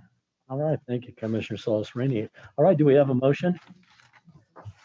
Commissioner Solis Rainey, thank you. Thank you, Mr. Chairman. I move for approval of non-restricted item number 7 as read into the record by Madam Secretary and recommended by the Gaming Control. Thank you, Commissioner. Any discussion on the motion? Not seeing any. I'd call for the vote. All in favor, say aye. Aye. Aye. Opposed? All right, unanimously approved. Thank you, Chairman. And good luck to you. I'm gonna continue to follow you and what you're doing, your successes out there. And I really did enjoy reading your letter, and I appreciate you taking time out to write a letter like that. All right, thank you. All right, next item. Next item is non-restricted number 9, which is the application of John Robert Boland for licensure as a key employee of Nevada Property One LLC. The recommendation of the Gaming Control Board is for approval. Chairman Moran, I believe we have a disclosure on this item. All right, thank you, Madam Secretary. Commissioner Brown? Thank you, Chair. I do have a disclosure to make for non-restricted item number 9. Nevada Property One LLC is a client of Blue Stroke, the firm where I am a partner in which I'm not personally involved and is not before us today. I have no pecuniary interest in the outcome of this agenda item, and I do not believe the independence of judgment of a reasonable person in my position would be affected by the relationship described on the record, and I therefore intend to participate. Deputy Attorney General Brian Ake, is this disclosure satisfactory under NRS 281A 420 and in compliance with the disclosure requirements? Yes, it is, Commissioner. Thank you so much. All right, thank you, Commissioner Brown. All right, good morning. Good morning, Chairman Moran, members of the commission, Madam Secretary in Carson City. Sonia Vermees from the law firm Brownstein Hyatt Farber Schreck. To my right is the applicant. He's appearing before you for the first time. His name is John Boland. He's the Chief Information Officer for the Cosmopolitan of Las Vegas. I'll let him make his appearance on the record, tell you a little bit about himself, and answer any questions that you have. All right, thank you. Thank you. Good morning, Chairman Morgan, Commissioner Rainey, Commissioner Cohen, and Commissioner Brown. My name is John Boland. I've been the CIO at Cosmopolitan Las Vegas, for a year now. Prior to that, I came to Las Vegas in 2007 to work on a project called City Center. At that time, the economy was great. We were doing new things, we were making new innovations, and then we hit the recession. Very challenging time to open a property, but we did. But a lot of things have changed since 2007 to where we are today. In 2007, I don't know if you remember, but there wasn't a thing called an iPhone. So when we put Wi-Fi throughout the entire property, that was new. It was typically in the convention space and typically in the room. So putting Wi-Fi across the entire property, I had many people challenge me, why would you want to do that? And yet now we have the mobile phone and Wi-Fi. Wi-Fi is everywhere. We also ran fiber optics to the room. No one ever done that before. Why would you run a fiber optic to a room? Well, we did that because there's a distance limitation. If you run this copper cable, you got to put technology that goes 300 feet. You take room space or base space, and that wastes rooms revenue. So we were able to do fiber optics to every room, which is a new industry standard as well. Through that time, we opened City Center, and I moved on to work at MGM Resorts Corporate. And my kind of mission was, hey, let's take the things you did at City Center and see how we can apply those to the rest of the properties in the MGM Resorts portfolio. As we all know, Mirage, MGM Resort, and MGM came together, and I soon found that every website, every booking opportunity, every customer who was trying to find to book a room at MGM Properties had a different experience. They all had different marketing agencies. So the management team over there said, you know what, we're going to make you the chief digital officer and go make the customer experience great. So took on that challenge and got all the properties to tell the customers and patrons who are coming that you book a room one way, you book a restaurant one way, you book a show one way, and then let the properties create the brand and the experiences. And that was revolutionary, and it really changed the revenue structure. And the goal was to take bookings away from things like Expedia, because our properties know them best, and they can promote things like pool season and everything, and they can market and promote those images and pictures. And it was a great success. Got really interested as 5G started becoming a thing, so I joined a wireless company that was actually their network operations center is here in Nevada, in Las Vegas. They provide wireless technology to T-Mobile Arena, and UNLV and some others across the country. And that was a great opportunity. However, also, the Drew at the time, the Witkoff family bought the Drew, and Mr. Bobby Baldwin, who I worked for, at City Center, gave me a call up and said, would you like to come and be the CIO of this venture? Thought that was a wonderful idea. And then yet a pandemic hit. And I think we all know what happened to that project. Fortunately, I also worked for Mr. Macbeth, and he had an opening for a CIO right as they reopened the property and offered for me to come work there, which was just great luck, great fortune, and very honored to be there working, today. And then in that role, need to be a key licensed employee. Getting there, found lots of things. We've been working on lots of upgrades to get our key revenue systems, did a major gaming upgrade, major property management upgrade, major food and beverage upgrade to keep everything current. And as I was talking to the board, it's a challenging time, in our industry, where we have viruses and things that need to be maintained, but we operate 24/7, and yet, our systems always need to be up to really help our customer, do their transactions. So on one side, there's a horrible virus out there right now, vulnerability, I should say.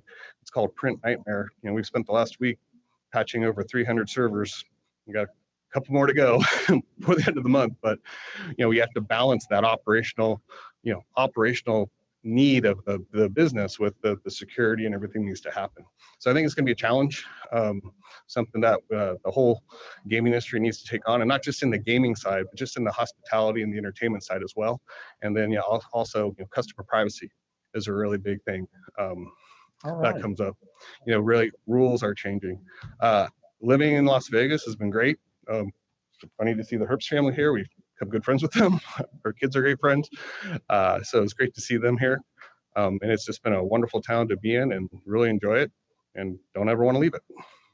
Very good. I'm glad that you came down and gave us your little history there. It sheds a little light on it. I mean, you've been in the industry for a while, and I think this is your first licensing. You've never been licensed before. So absolutely. Now we have you in front of us as a key employee at Cosmopolitan, and that's kind of exciting times for you and your family as well, I'm sure. Tell me a little bit, you have a compliance committee over at Cosmopolitan, and then they scrutinize the rules and scrutinize what's going on at the hotel to make sure that everybody's doing what they're supposed to do and the business is being run efficiently and law-abidingly. How do you, as information officer, or do you interface with that committee? How do you interface with them? Yeah, absolutely. So we do, as IT, we constantly have material purchases. And we also follow all our internal controls and all sorts of things of that nature, and especially on the gaming systems. So during our compliance committee meetings, I need to ensure that anything that's a material purchase, we'll buy. Our last gaming upgrade was a material purchase that we need to disclose, of what's going on. A big network purchase, for example, to keep the technology fresh. That's actually one of the areas where you can really get in trouble if you don't keep the technology fresh. Things start getting old, they start breaking down, you're impacting revenue, creates security vulnerabilities. So that's one of the things we always reinvest in the technology to keep it current. So that's one of the major things to working with the compliance committee that we're doing. We're also, in terms of mix and both internal audit, making sure that we're following all our internal controls. If anything comes up, also, working with field trials. We're doing one right now with on the floor right now. As a result of doing an upgrade, we can do the trial, making sure that all those things are with compliance and we're following the procedures. Okay. How often do you interface with them? We have, actually it's next week, I believe we have our compliance committee meeting. We have, so that's, I interface with them at that level, but the requests come in for the compliance committee to meet the requirements. They'll send the requests in, I'll provide the information, and then I'll attend the compliance committee meetings. All right, well, I'm glad you finally got to get down here for licensing and in your capacity, and I appreciate you answering the questions I had. Let me see if my fellow commissioners have any other questions and follow-up questions. So at this point, I'm looking to the left, Commissioner Brown. Just a few. Sure. Thank you so much for appearing before us today. Thank you for having me. To meet you in person. Can you explain to me, when you were with the mobile company for about 4 years, I think it's good that you left gaming because I believe it gives you a different perspective. And when you returned to the gaming industry, I'm curious what prompted you to come back other than a phone call. I mean, did you miss it? Do you love it? And then did you add something new in terms of your perspective when you returned to the gaming industry because of the different niche that you were in with the mobile company? Yeah, absolutely. And I'll explain that. And before gaming, I was fortunate to work at NBC Universal, which was owned by GE that was another different environment. I've been fortunate in my career to always, take technology and apply it to new things. And so I've had a lot of different backgrounds. And so when coming into both city center project, I brought a different perspective of, what was versus what was coming. And the mobile stuff I saw because we were working on digital video at NBC Universal. So we knew content was going to go to phones, just working that capacity. The thing that I really love about working in gaming is the technology is part of the product. So whether it be pre-trip where you're booking a website or making a restaurant reservation, whether it be during trip when you're checking in and you're having your experience at the property, or post-trip when you leave, and can I check out remotely, and how do I get my folio and things of that nature? We can always make those experiences, better. So right now, for example, something that we're looking at is mobile ordering. So again, now mobile ordering, not with someone coming up with a tablet, but you being able to use your phone to order food and beverage and have it delivered to you. And this is happening. It happens at Absinthe down on Caesars. MGM Resorts did it up by the pool. So now you're starting to really help the customer experience and how the customer is changing. So going back to 2007 when we put Wi-Fi in and let people connect everyone in the hotel with their devices. Now the customer is looking at based on COVID too. Where's my QR code? How do I order things? How do I self-service? And people are looking to do that. So how does a mobile check-in work? What does mobile check-in mean? Does mobile check-in mean I check in and do all the things that I need to do up until showing my ID so I can get it scanned for the customer registration? Or can I do that online? What does that mean? Is my phone a key, or do I need to get a key? Things like that are very interesting challenges. And I was really interested in 5G because the claim of 5G is that it's going to really be the next thing that moves Wi-Fi. And 5G is interesting. It really kind of combines the Wi-Fi technologies with the cell phone technologies, brings them together. So they're more complementary than one's going to overrule the other. And that's important when you really think about connectivity in a building and guests in a building, because everyone's looking on their phone. And then the next question is, during trip, what can I do on my phone? What's that experience? So, working in wireless, really understood going into the wireless side, it wasn't as impactful because you were putting in the new wireless technologies, but you weren't creating the guest experiences, or for that matter, the employee experiences. How do you do that? One of the first things I had to do coming onto the Cosmopolitan is create a questionnaire for the COVID. Have you been in contact with someone? Have you been exposed? Have you been tested? We still use that questionnaire today to check on vaccinations and check on the status of co-stars, which are our employees. And that's been going on for a year. All right. Thank you so much for that thorough response. I did want to commend you. You have a very robust team. I think you have about 51 people on your team. You're trying to get 7 more. Is that a national search, international search, or a local search for the other 17? It's a local search. Okay. It's a local search. One of the things I truly believe in is, although the remote Zooms happen and it's necessary to do, it's very impactful. It's important for ourselves to be on the floor and see what happens and see what's happening on the floor, to understand the velocity of the business, to understand if the front desk has a long line, if the gaming floor has an issue, if room service has an issue, if guest Wi-Fi is not working, if a convention comes in town. It's very important that we feel and experience that, because that makes us have pride of ownership and be responsible for making sure our solutions work. Do you ever sleep with such a big team of 51? Yes. Okay, good. They let you sleep. City Center was pretty massive. There was a couple hundred opening that monster. I also wanted to know, I thought it was nice to see some diversity on your IT team. I noticed that you have Miss Lorenzo, Miss Suter, and Miss Yazdani. Yeah. Do you have a diversity initiative, or it's just that? It's not so much the diversity people as they're just great. They're just great boys. Wonderful. I don't see color or race or anything. I just see great performers, and they're wonderful. Well, it's good to see some diversity on your team. Thank Well you. done. All right. Any other questions? I don't see any. All right. Would your counsel come on up, back up?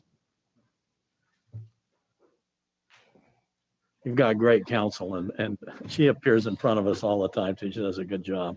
I was going to ask you, did you have anything you wanted to add? No, thank you very much. It's nice to see you today. We appreciate, of course, Cheryl Wiley's work on the application. She's always a great pleasure to work with. All right, very good.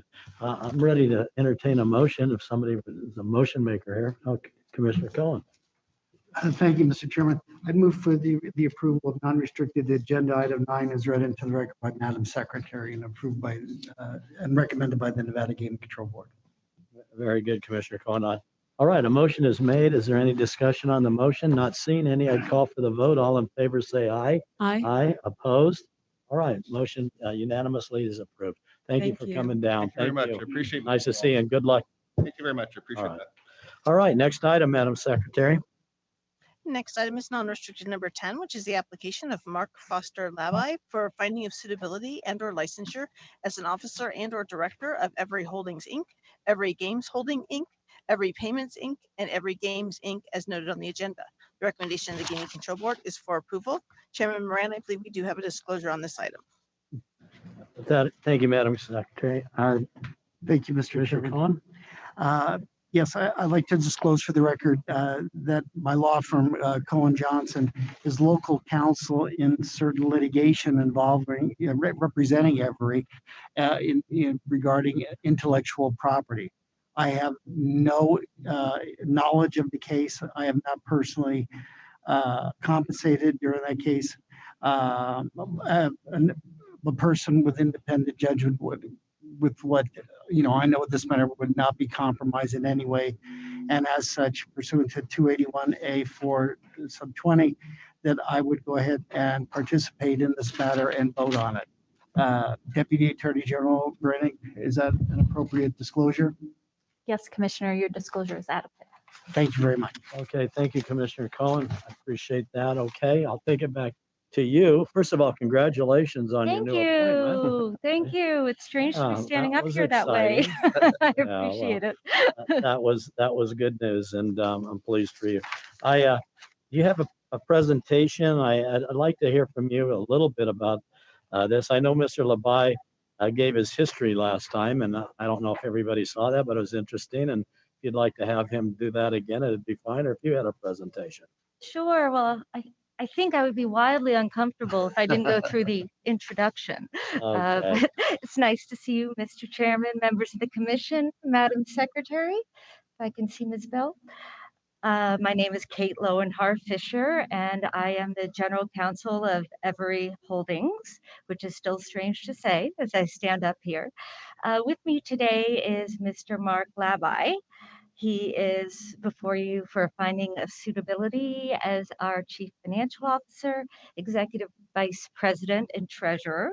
It is his first time being licensed and coming before the Nevada gaming regulators. And so I'd love to have him introduce himself to you and tell you a little bit about himself. Very good. Mr. Labai? Thank you, Chairman. My name is Mark Labai. I have been with Every this is my 19th year with Every. I grew up in South Florida, went to school at University of Florida, and got my master's degree in accounting there, my CPA license, and went to work in public accounting for 5 years before I ultimately came out to Las Vegas.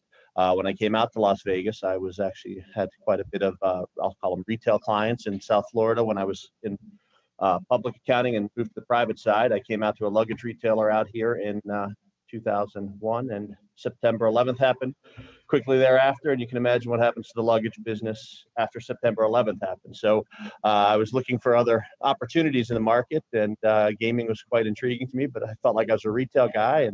But I said, let's try this company out, Global Cash Access, the predecessor for Every, and see how that goes. And I just really fell in love with the space and the business and what it was here, and really fell in love with the local Las Vegas community. So I've had varying degrees of responsibility and roles in my time at Every, each progressively growing within the company. Started out as the controller, had some operational roles. I ran the cash access business for several years, and then moved back in the finance role as my career path. I really wanted to be the Chief Financial Officer as I progressed through the organization. So in April of last year, I got the promotion, and as you know, the pandemic hit right about the same time. So it was quite an interesting time to get promoted. We went out as a company and looked to bolster the balance sheet, went out, got an incremental term loan, and we just subsequently have recently refinanced all of our capital structure here in the last month and a half. So it's been a very interesting ride, to say the least, for me.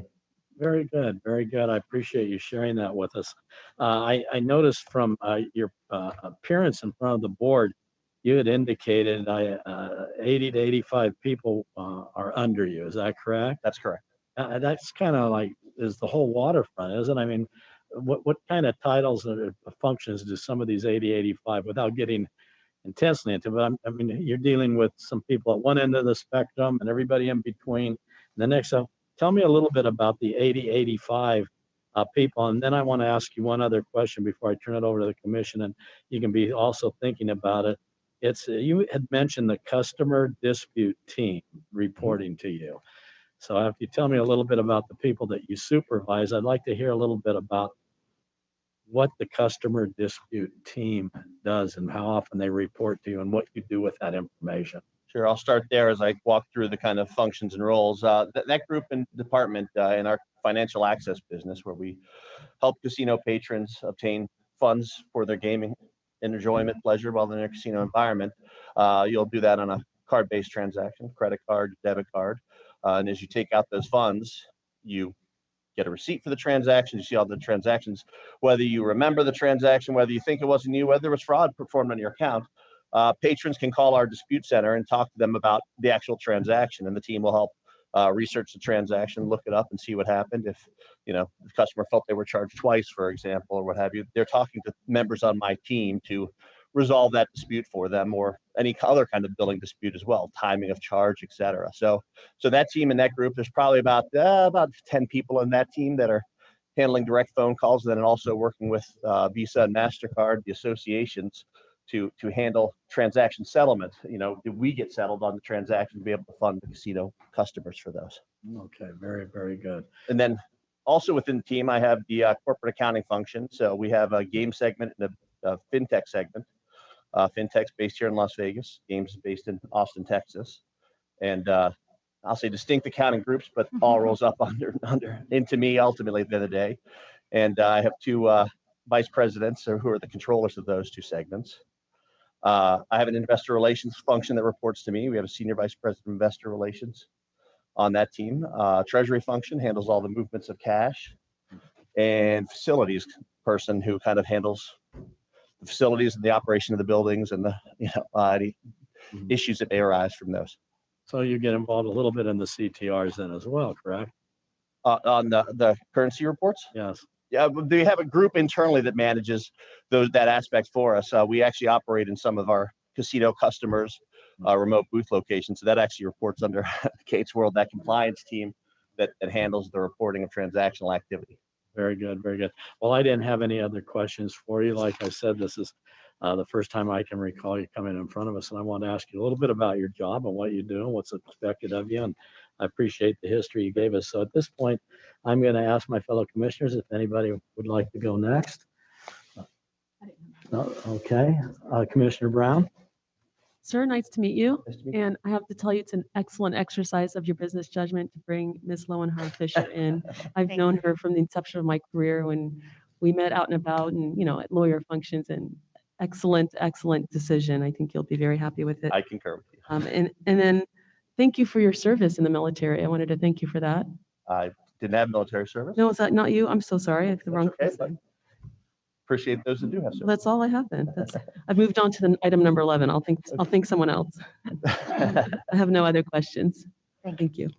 All right, any other questions? All right, no questions, Commissioner Cohen. Okay, do we have a motion? Thank you, Mr. Chairman. I move for approval of non-restricted item number 10 as read into the record by Madam Secretary and recommended by the Game Control. All right, very good. We have a motion made. Not seeing any discussion on the motion, I call for the vote. All in favor, say aye. Aye. Aye. Opposed? All right, motion carries. Nice to see you and good luck in your role. Always nice to see you as well. Thank you. Thank you, everyone, for your And kind words. congratulations, Ms. Lowenhar Fisher. Take care. All right, Madam Secretary, next item. Next item is non-restricted number 11, which is the applications of Jason Lyle Gregorian for licensure as a key executive and key employee of PHWLB LLC, Paris Las Vegas Operating Company LLC, and Parbal Nuco LLC. The recommendation of the Gaming Control Board is for approval. Chairman Moran, I believe we have a disclosure on this item.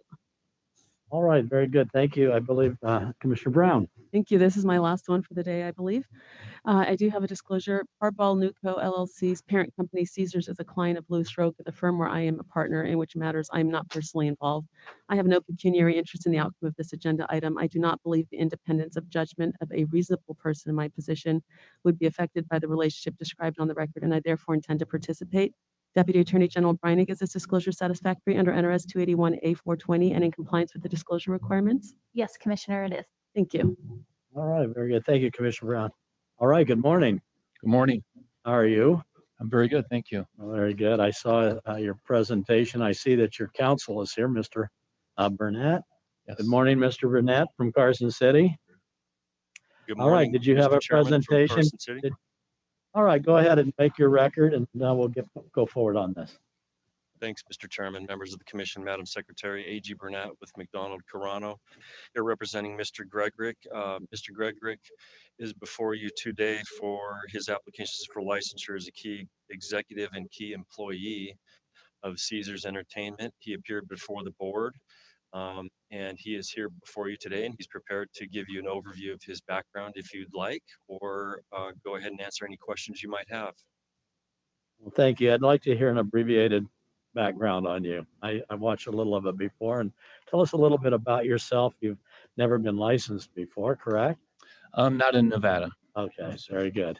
Well, go ahead and tell us a little bit about your licensing in other locations and about yourself and you getting involved in gaming, and you don't have to be too lengthy on it, and then we'll open it up to questions. Is that fine with you?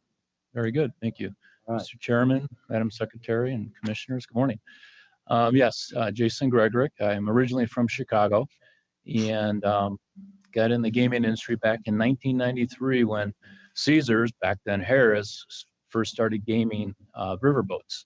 So I applied as a bartender. I was hired as a bartender and immediately attended dealer school. And I dealt at that property, Harris Julia, for 3 years.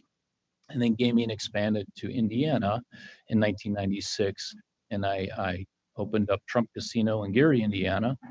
And then it was about 6 years later, it was purchased by Majestic Star Casino by the late Don Barden. I worked at that property for 16 years and worked my way up through the vice president of gaming. And then I had an opportunity to come to Las Vegas, work for Station Casinos at Green Valley Ranch. I went to the property as a director of table games and attained the level of assistant general manager. And then worked there almost 2 years and had an opportunity to become a general manager for Tropicana Evansville, Southern Indiana. And then I was just there a year.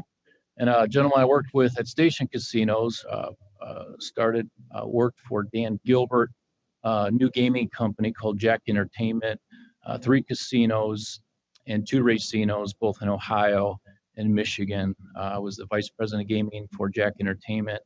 I was licensed both in Ohio and Michigan, and ultimately became the CEO and general manager for Greektown Casino in Detroit. We were at that property for almost 4 years. And we had some great success there, and we ended up selling the casino to Penn Gaming. And at that time, I met the Carano family. It was then El Dorado, and had the opportunity to go to the Tropicana Atlantic City. And then soon thereafter, obviously, the acquisition of Caesars Entertainment, and had the opportunity to come back to Las Vegas. And so I've been here since September, almost a year, and as the general manager for Planet Hollywood. And then for a short time, Cromwell, but with some leadership changes, and now Planet Hollywood, Paris, and Bally's. All right, well, you've worked for some real good people. Yes. Green Valley Ranch is kind of one of those ones that when I remember when it opened. I had originally been the attorney for did most of the zoning out in that area back in the old days. Very nice. And I enjoyed doing that particular zoning. It was big and it was a nice location. It turned out to be a really nice hotel. So I was pretty proud of that. One of my favorites. Yeah, it's great. And it had some great people there. I believe you served in the military, correct? Yes, sir. Okay, well, we got that straight. In the Army? Yes. Oh, you picked a tough branch, huh? What years did you serve? let's see, I joined as actually reserve unit, the 12th Special Forces Group in 89. And ironically, I actually applied for Hera's position, but I was deployed to the Middle East and spent some time in Jordan. And actually, the day I came back, I interviewed for the position at Harrah's Joliet. And then I did 6 years. Thank you for your services, Commissioner Brown said, and I agree with her. From one veteran to another, I was a little bit on the ground and on the water breaking early on, but yeah, thanks for your services. Thank you for somebody who served. I think that people pick up a lot of good traits from being in the military and learn skills, and I wish more people would focus on the military. But we're here today. I'm not going to ask you a lot of questions because you're here in front of us and never been here in front of us before. You told me your great history, and I'm really satisfied with that. I did have one. You made an interesting comment, if I picked it up right at the board meeting, and you made a distinction between the table games and the slot machines as to who is running the casinos these days versus who they used to run them. Mm-hmm. And I've been in the casino business a long time back in the day, doing things, and I've watched that. And that comment kind of just stuck out of my mind. If you could just explain a little bit, not real lengthy because we're running short on time here, but I'd like to hear a little bit more about how the table games versus the slots as to who's running the hotel casinos parts. Yes, early on, when gaming first was popular, it seemed as table games was the most popular, and that was the focus, and that's where the casino manager had a lot of authority. And then it seemed like over the years, slot machines now count for most casinos, at least most regional casinos, about 85% of the revenue. And it's seeing the I would say the old timers that saw and spent majority of their time in the table games aspect, but now it really shifts to slots to where that drives the revenue, and that's where most of the focus is. The machines today are pretty incredible, aren't they? Yes, they are. Yeah, part of my career as a slot floorman at the Frontier. It's no longer there, but I remember having the keys to the machines and opening them up, sliding the guts out, sliding them back in, and it's now a whole different deal now. It's pretty amazing. Yes, it is. Yeah, well, anyway, I don't have any other questions for you, sir, and I'll see if my fellow commissioners have any questions. Commissioners? I didn't have any questions. Just a quick comment. Commissioner Brown, yes. And I wanted to thank you for your service. I got my notes confused. I could definitely tell from your posture you were in the service. Oh, thank you. So I noticed you have some dealings with real estate investment business, and it Yes. sounds like the lender fixture upper and you loaned some money for those purposes. Are you involved in that? Does that take any of your time? No, actually, I invest with a company that makes the loans, so then I just receive interest payments, but Okay, I'm so not involved. You're not involved the day to day, so you're No. devoting all your time, and you've moved quite a bit. I hope you're done moving for a while. Yes, I am. Yes. Yes, very, very clear. It's lot funny of moving. because we would do loans before, and we'd usually do like an arm because not sure if we're going to stay there. But this time we did a 30-year mortgage, so we're Good. good. I hope you stay in Last Las move. Vegas. Same here. Thank Yes. you. I have no further questions. All right, thank you, Commissioner Brown.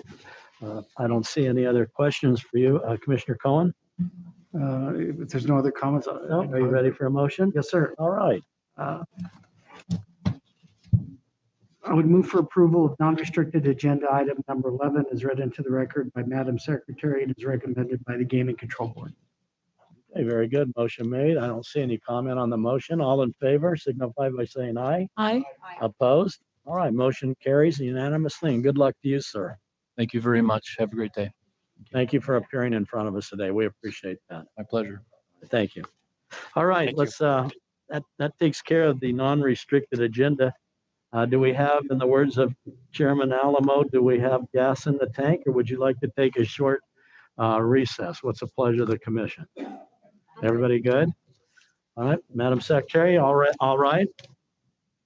Yes. Okay, let's go to the next item then. I guess we're at restricted holdouts, so let's call the next item. Next item is restricted number 1, which are the applications of Let's Go Gaming LLC doing business as 17 South Booze and Bites for a restricted gaming license, and Todd Spector for licensure as sole member and manager. The recommendation of the Gaming Control Board is for approval with the conditions as noted on the agenda.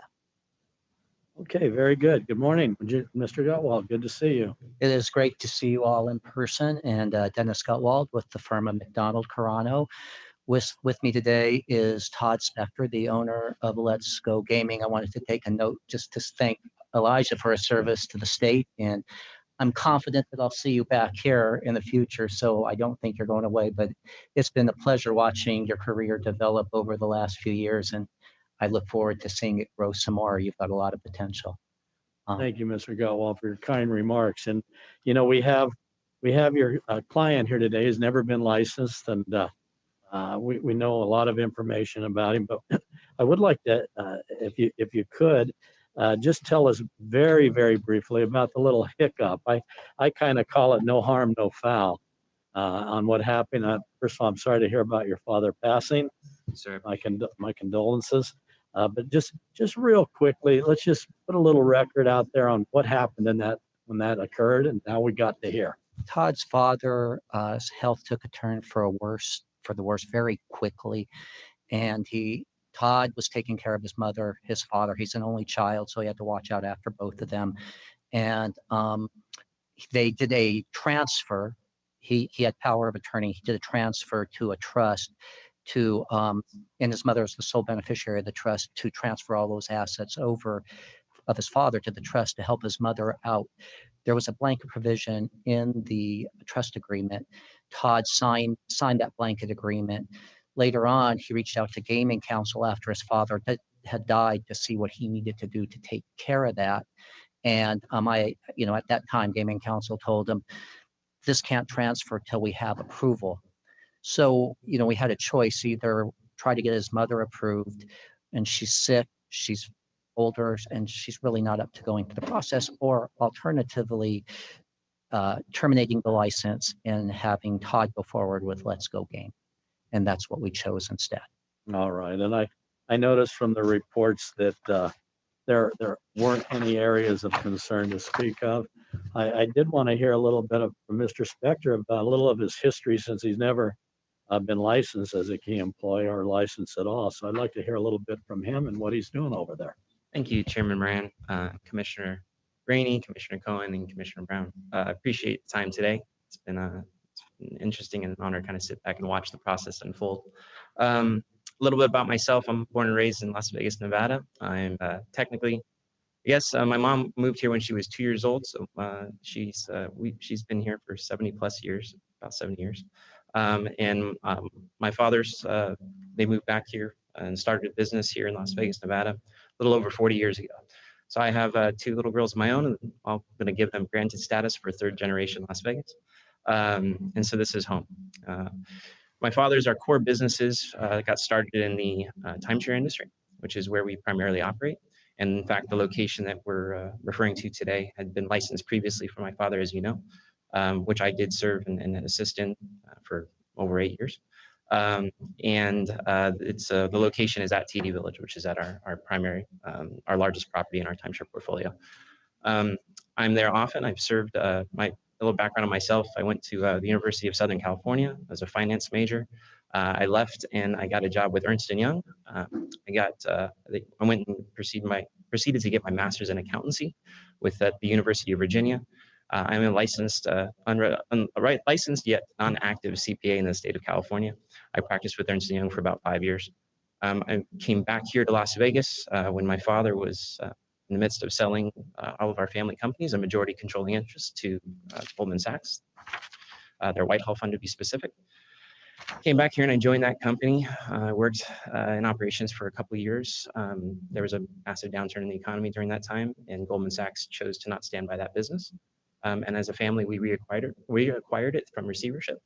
And I became president in 2009, a title which I held for 5 or 6 years until I brought in someone who I thought was very qualified to assist with me, and I became CEO.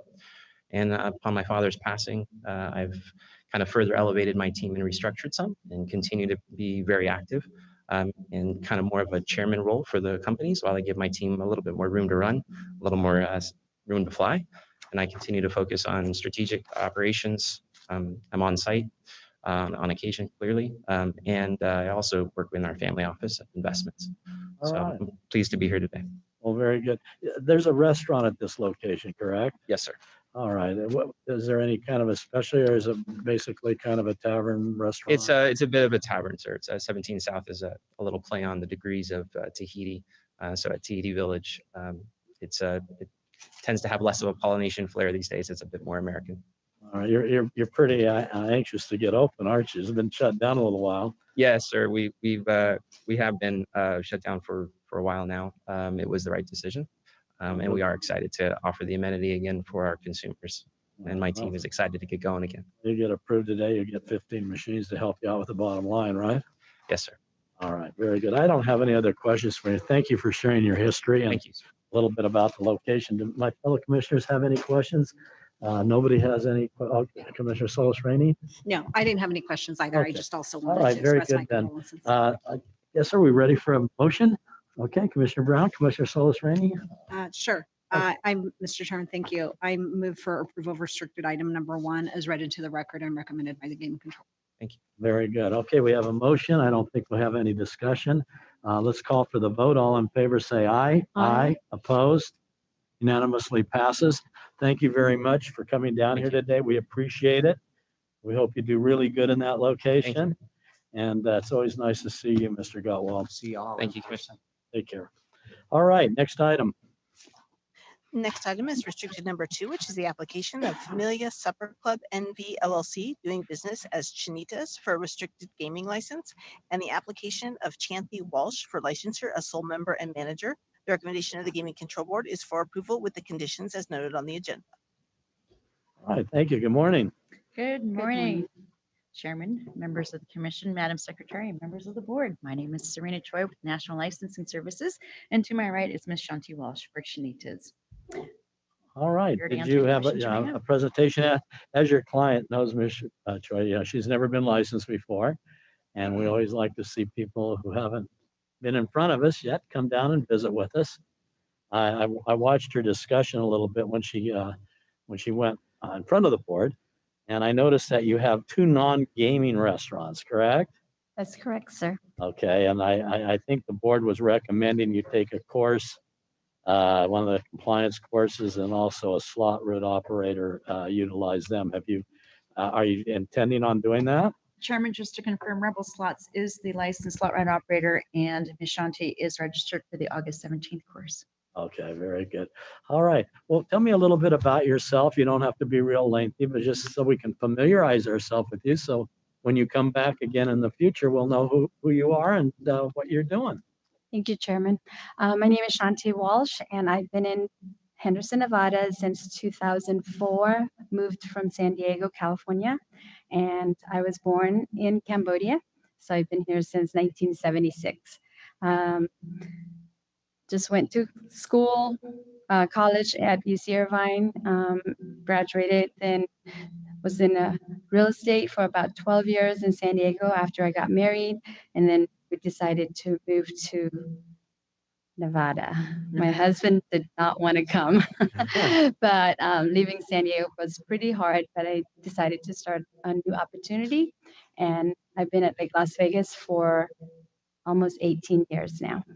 And I've had the 2 restaurants there, both non-gaming. One is an Asian restaurant and the other one is a Mexican restaurant. And our new restaurant now is going to be Asian Mexican fusion with sushi. So I know you're making me hungry. It's close to lunch. it is lunchtime. So yes, I'm very excited. We're going to be opening next month. My machines will arrive on the 17th of August, and I'm looking forward to open on the 18th. So it's a brand new construction. Oh, very good. It's pretty incredible that somebody came to this country in 76. 1976. And you have worked so hard, and you're ending up with what, 3 locations? Yes, sir. That's amazing. That's quite a success story to be commended on that. That's amazing. I don't have any other questions for you at all. I'm going to I didn't know if your council wanted to make any statements at this point, or if not, I'll turn it over to the commission and see if they have any questions. Commissioner Solis Rainey. I had just a couple questions about the property. I think some of our materials indicated that maybe it was a remodel, but I understand that it's new construction. The entire building is new construction? Yes, What was ma'am. formerly at that site? We purchased the building, but it was a tear down, basically. It was vacant for many, many years, so. Do you remember what business it was? I do I'm not. having a hard time envisioning. I know you mentioned during the board meeting that was maybe kitty corner to the old El Dorado. It was directly across from the old El Dorado. I grew up in Henderson, so I was trying to envision like where that was. Do you know where the Clear Vision glass place is? We're right next to it. Okay. And then the other building was the one with the kettle corn store. Yeah, there's Just been right so on the much going on corner. there. It's nice to see the, all of the new businesses in Henderson. We're excited to be there. Great. And then your two businesses at Las Vegas, one of them, the Mexican restaurant is the Sunrisa Grill. Risa? Yeah, because I've been there a number of times. It's wonderful. What was the other one? 15 Lakeside, and it's an Asian grill. And have those remained open throughout? I know that, Lake Las Vegas has undergone different ownership. Sunrisa's been open for 13 years. We never shut down during the downturn of the economy, which is twice now. Right. 15 Lakeside, we've been there for 6 years, but we've just changed the menu to Asian grill right after the shutdown of the COVID last year. Does the 15 Lakeside, does that have outdoor dining at all? I know you mentioned It does. It has a relatively huge small. patio overlooking the lake. Okay. Are you dog friendly by any chance? We are. We'll have to try it. My dog loves to go out to Lake Mead. Oh, nice. Well, good luck. I was having a hard time picturing where the building was and, and how it came about. And I understand the second floor of that building is going to be designated for banquet Correct. space. Will you be doing events there, like weddings and that type of thing? Mostly weddings and any special events. Okay. So it can be configured in different ways for Yes. use. Mhm. How large is the building? Upstairs is about 6,000 square feet also, but the banquet hall itself is about 3,200 square feet with a patio, about 1,000 square feet in the front overlooking Water Street, and reception area, lobby-ish, about 1,000 square feet also in the back. And we have a dedicated bridal suite, groomsmen suite, and restroom. Okay. So it is intended to be Mhm. used primarily for Correct. weddings or that type of events. And how many employees will you have at that location? Downstairs, we will be having about 30 to 35, and upstairs, minimum of 10.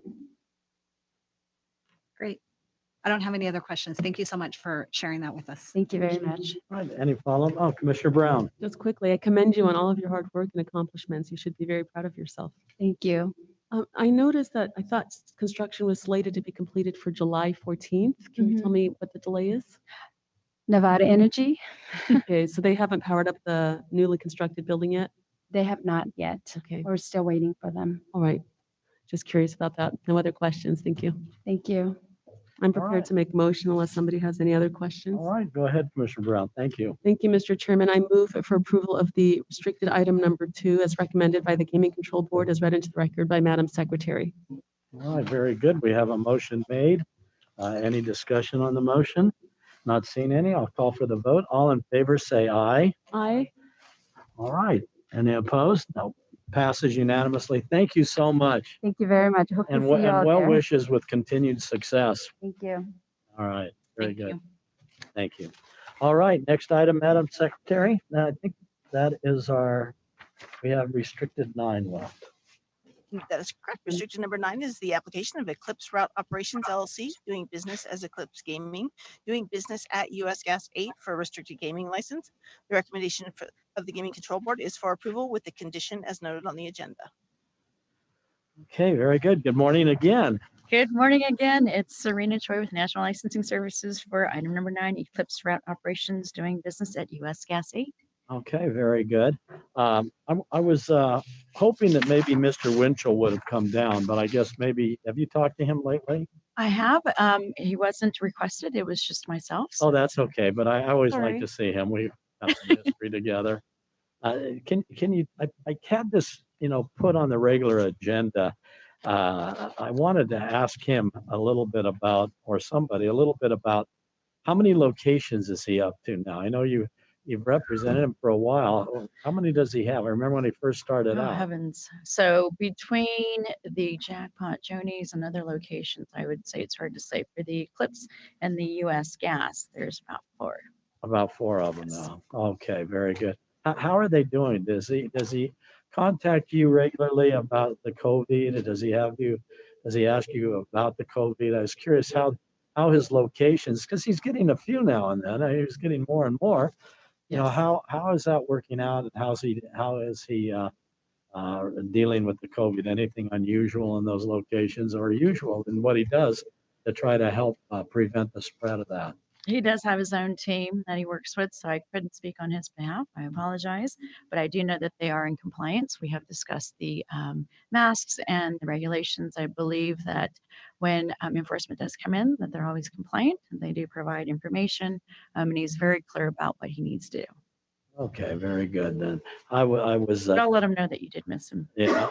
Well, as he gets bigger, you're going to be getting more busy too, I'm sure. Yes. All right. I didn't have any other questions. I wanted to put it on there to ask operationally a little bit about that part of it. He's a good operator. I see on this one here there was kind of a hiccup because of the construction delays. So, how are we doing on the construction delays, and when do you think this location is going to actually open? The location is currently open, and so they opened prior to gaming approval. It was the NV Energy once again that delayed their movement in their opening on time. So we had to ask. Well, we were hoping to get in before the waiver expired. Okay. Missed it, and so then we had to reapply. Yeah, that'd be good if we don't have any deadline requirements. We have to tidy up. Yes, it was one last issue. I believe it was the energy, and then it was NDOT with the street. There was something that happened, and so in future agenda next month, we did ask for a waiver in time, and so we're finding that as they're building their gas stations, because that's what US Gas offers, they're asking for different things at permitting. So quite interesting. I talked with the operators, and they've had canopies that they've had for years, and now county is asking for, rather than just, I believe it was a pinhole, now they wanted something screwed on, which was quite unique. So everyone's learning that things are changing. Okay. So we are staying on top of it. All right. Well, that's well. I don't know if my fellow commissioners have any questions. All right. Do we have a motion? Just one quick question. Are the conditions, have they been approved by your client? Any comments to those? Yes, ma'am, they have been. Yes. Thank you. Okay. Would you like to make a motion? Happy to make a motion, Chair Moran, Thank you. for approval of the restricted item number 9 with the conditions as recommended by the Gaming Control Board and is read into the record by Madam Secretary. All right. Thank you, Commissioner Brown. We have a motion. I don't believe there's any discussion on that, so I'll call for the vote. All in favor? Aye. Opposed? All right. Unanimously carries. It's nice to see you down here. Pleasure. Thank you. Good luck to you and your client. And maybe next time we'll have Mr. Winchell show up. Soon. I'm sure you might see him next month. I'll Please make sure tell that him he's I in said town. hello. Will do, sir. All right, Thank you. Thank you.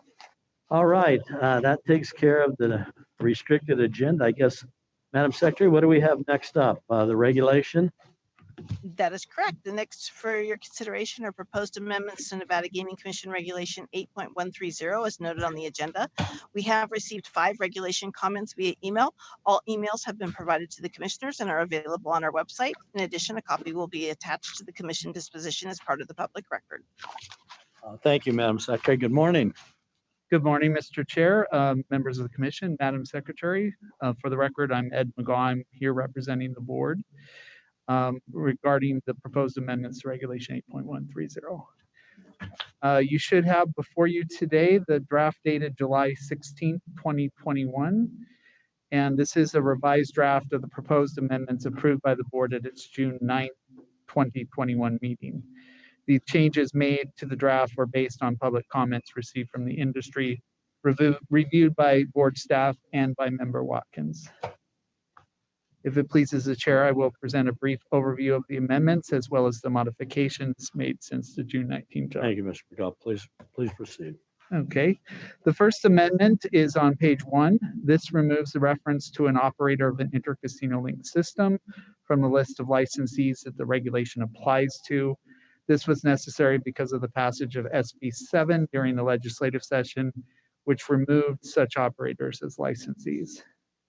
On page 2 of the draft, the reporting thresholds are being increased.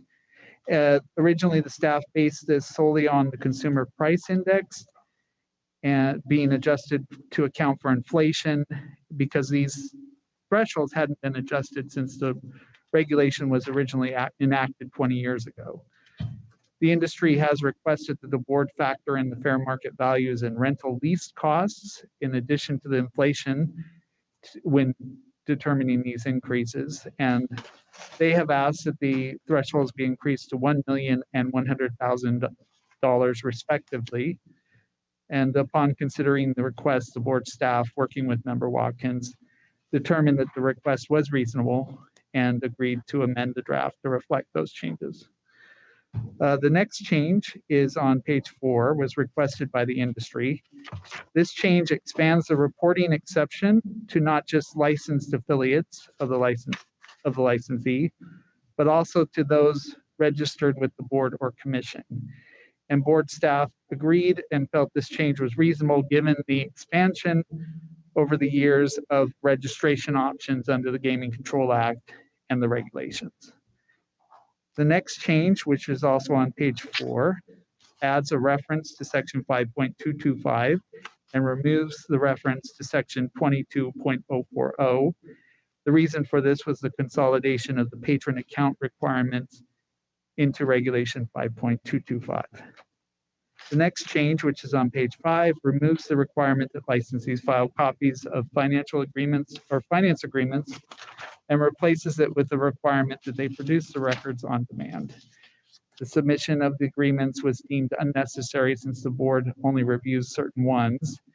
It was felt that eliminating this requirement would save the board and licensee time, effort, and resources without compromising oversight. The board will still receive the transaction report, which will list all of these transactions and therefore can request if they see something that they want to look into further. The last substantive change is to subsection 8 on page 5 of the draft. This change simply highlights the licensee's need to properly vet individuals and entities that fall under this subsection. It does not impose a new obligation, it just spells out an existing one. And throughout the draft, you'll find minor grammatical changes, and these changes are non-substantive and are intended to bring the regulation into the format used by the statute and set forth in the state's administrative rulemaking guide. With that, I conclude my presentation and we'd be happy to answer any questions you might have. And if you vote to accept the proposed amendments, they would become effective upon adoption. And lastly, I would like to add that we did work with the industry and we are in the belief that they are in agreement with this draft. Some of the other concerns they brought up, we discussed with them and we felt they were unnecessary to put in the regulation because they were like having third parties submit information directly to the board was already allowed. We felt putting in the regulation might gray that area as to the licensee's responsibility and felt better just to put it in the rules or the instructions that would go with those reporting requirements. And the other one was dealing with compliance plans and the standard that they must, vet the particulars people about. It was felt that the standard remains the same regardless if they have a compliance plan or not in place, and we didn't want to create the illusion that there's two sets of standards. If they have a compliance plan, chances are they're meeting that standard if they're following it. Okay. And with that, I conclude my presentation. All right, I appreciate you come down here. You really always do such a great job on these regulations. It seems like they never go away. You're always working on them. And we talked several times, I think, on this one myself. And again, it's a good work product. The purpose here of this, you're going to alleviate getting inundated the board with a bunch of financing agreements unless they meet that threshold that's now been increased, correct? Mm-hmm. And then the other big deal is that I really like about it is it requires a licensee to perform due diligence on a supplemental filing requirement. But I like that where we articulate that it's going to require some due diligence from them to look at things and bring it to their attention that we're watching them and hoping they're looking at it.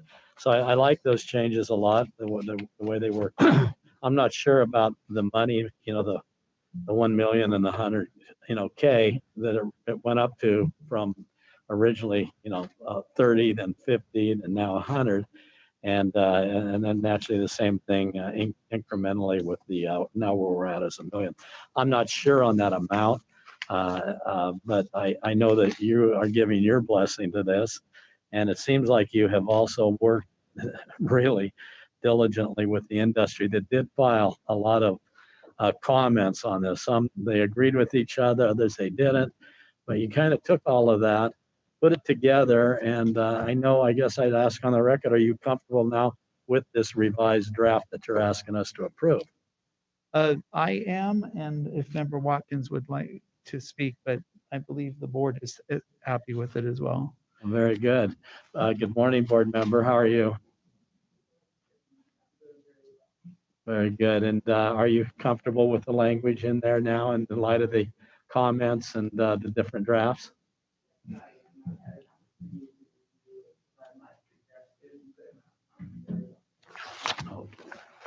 All right, thank you. All right, I'll bring it back to the commission for questions. Commissioner Brown or Cohen, either one. Thank you, sir. Just a quick question. Under subsection 8.1307, the document retention policies for 5 years, how did you come up with that time frame? It's on page 5, line 8. It's standard. I mean, usually throughout the act and the regulations, 5 years for some reason is our magical number Right. that we've usually keep. And so I think just to be consistent with what we've required in other sections, I think there's actually a provision I can't off the top of my head as far as record retention. It's either in the statute or the regs. It says 5 years. Okay, good. So it really just reiterates what we require on other Thank you. things. And then under subsection 8.1308, I know one of the suggestions was about if you could email the recommended, if you could email the information to a specific email address. And is it your position that you'll incorporate that into the rules and into the instructions so that it's not confusing and there's no reason to put it into the specific regulation? That's correct. I mean, the idea was if you put an email address in a regulation, that could change, or there could be someone more, a better place to report it over time. Licensees will be provided this instruction by the board, so they'll be aware where to submit it. And again, there was never a prohibition against direct submissions. It's just we don't want to shift the responsibility. Thank you. I mean, this is excellent work, and it's clear that you've collaborated and listened and worked with everyone to make sure this is, I think, the best product. So thank you for your work on this and the board as well. All right, very good. Commissioner Cohen? Yes, sir. My comment, well, first of all, let's go with the Deputy Attorney General, Mr. McGaugh. Excellent scrivenership is all. And I think this particular regulation amendment really needed to be done. I wasn't happy with this decades. Now, that being said, I'll direct this to Member Watkins or Chair Gibson. My only question is we've upped it from 500,000 to 1 million. I understand why. But the people who are trying to get it to the $1 million threshold, or the companies trying to get it to the $1 million threshold, are the larger gaming companies where $1 million makes sense to them. Does this in any way impair the oversight of the board with smaller licensees? That's my only concern. In other words, we're coming up with $1 million threshold. For some licensees, they only wish that they could be creditworthy for $1 million. And I'm just concerned that if we go that higher, are we going to go ahead and somehow, not have the board be able to see problems as they arise earlier than not having a reporting requirement at 500,000? That's my only issue with the entire regulation amendment. Assuming it's a problem, but it is an issue. Commissioner Cohen, I also want to add that we do have Kelly Colvin, the chief of the audit division, and he's available to answer the question as well if the chair would prefer him to speak to this. Oh, and Chief Douglas from Tax and License is here as well. Oh, boy. All right. Well, all right. Could you state your name on the record? I'm Kelly Calden, Chief of the Audit Division. Very good. I don't believe that the threshold increase will substantially hinder our ability to regulate this regulation. We just based on experience, a lot of the transactions that get reported below the thresholds that are now in existence or at the thresholds are very minimal transactions, car leases, working capital contributions from owners. And we can always, when we do our audits, we always review these things anyway. So if there's any trends or anything like that, we can look into it. As far as financial ability, stability of a company goes, we get financial statements, so we review those always.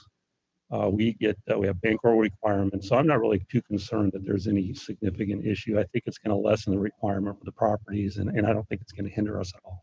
That actually satisfies me. Do you have anything you want to add to that? Dan Douglas, Chief of the Tax and License Division. No, I don't, unless you have any other questions. Okay, fair enough. All right. Any other questions? Yes, Commissioner. Mr. Chairman, I don't have any questions. I just also wanted to echo the fact that this is a long time in coming. I don't think these limits had changed in quite a while. And I think it serves both the board and the industry. And I wanted to thank Mr. McGough for his help with answering questions with regards to this. Obviously, you did a great job in putting it together, but also I appreciate the responsiveness of the board to the industry. I think being able to quickly address some of those comments and folding them into the proposed regulation just serves everybody's interest. So I appreciate that. Thank you. I would echo that. It's always good to have a good backup team, and the board member Watkins, really stepped up on this, and I appreciate her comments on this and working with you. And I'm sure there'll be more regulations to come. And we're lucky to have a guy like you putting them together, and also the board looking over your shoulder to make sure everybody's happy and the industry's happy. You have a lot of people you have to satisfy, and as an attorney, that isn't an easy thing to do always. That's why I like doing criminal law. I only had to satisfy one person. That was a judge. Okay. But in any event, thank you. I think we're ready for a motion, are we not? Okay. Yes, Commissioner Solis Rainey. Yes, thank you, Mr. Chairman. I would move for approval of the proposed amendments to Regulation 8130 as set forth in the draft dated 7/16 of 21 to be effective upon adoption by the Nevada Gaming Commission. Very good. We have a motion. Is there any further discussion? Not seeing any. I'd call for the vote. All in favor say aye. Aye. Aye. Opposed? Unanimously passes. Thank you, Mr. McGough. Thank you. Good job. Thank you. Okay, where are we at now? I guess, Madam Secretary? You are at your administrative reports. You have your report and the board chair report and any report possibly from the Attorney General's office. Okay, my report is rather short. It's not too long, but I wanted to say that I know in talking to my fellow commissioners and our legal counsel, we've been talking a lot about what's going on with these different this virus, and it's changing, and new rules and new mandates, and we all seem to come to the same part that we're very glad that the board came out in the newspaper recently and made some statements of support to the Clark County Commission, and some positive supportive statements to the Clark County Health District, and provided them with that kind of support in tough times. And on my administrative calendar, the only thing I wanted to note is the fact that in talking to my commission, we all are in agreement, and we join hands with the board in supporting those two boards and agencies. And what they're doing is so important, and we're right alongside you guys at the board. And we think that those directives are well placed, and certainly in these trying times, and the commission as a whole is supporting those efforts to keep our community safe, and to keep the licensees safe, to keep the tourists safe, And with the governor at the head of all of that, and under his steady guidance and his constant watchful eye, I think that we all arrive at the same thing. So we're 100% with you on that. And you have to roll up your sleeves because you're going to have a lot of enforcement to do out there, as you always do. And maybe we'll see some of that. Hopefully not. We won't see that many because everybody will join together as Americans and as community leaders and as people in the community that we all want the same thing. And the thing that we all want is health and safety for us and our families. And that includes for people to come here to come safely. So we join with you in that. Having said that, I don't have anything at this time administratively. I said my piece earlier concerning my good friend who started out as my good legal assistant, and that was Elijah. And I think maybe he perhaps has a couple of things he may want to say.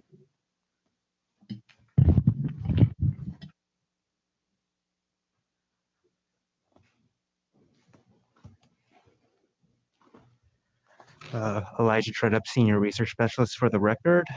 Good afternoon, Chairman Moran, Commissioner Solis Rainey, Commissioner Cohen, Commissioner Brown, Madam Executive Secretary Bell. First off, I just want to say I'm very glad I didn't mess any of that up because that would have been a very awkward note to have left. And I want to thank you for allowing me to address the Commission during the administrative report agenda item. First off, I want to express my sincerest gratitude for the comments you made earlier in the meeting. As someone that has wanted to be in the gaming industry my whole life, a lot of people I talk to, they talk about how they fall into gaming. I, as a young child coming here on vacation, was in love with the casinos, did an undergraduate study in gaming management focused on gaming law. So the opportunity to be able to work with this commission and with the board also has literally been a dream opportunity for me. It seems like yesterday I just started, but then I realized most of the names are not the same as when I started. I believe the only two on the board or commission that are the same from when I started are you, Mr. Chairman, and then the executive secretary. I could fill volumes with comments of like all of the great experiences I've had and everything that I've learned, but I think I'll say that if there's one thing that I really appreciate from getting to see the commission do was it's set out in statute as being a part-time body, 5 part-time commissioners. It's you meet once a month, and that's usually what most of the public sees. But as Commissioner Cohen said earlier, that he has called me at random hours on random days, and he is not alone. That goes for all of you. I have the timestamp receipts to prove it, and it shows that you are not a part-time commission. You are wrestling with these issues 24/7. It's not a day before the meeting, see what's on the agenda type deal, and I know that from firsthand experience. Chair Moran, it has been an absolute pleasure getting to work with you and learn from you.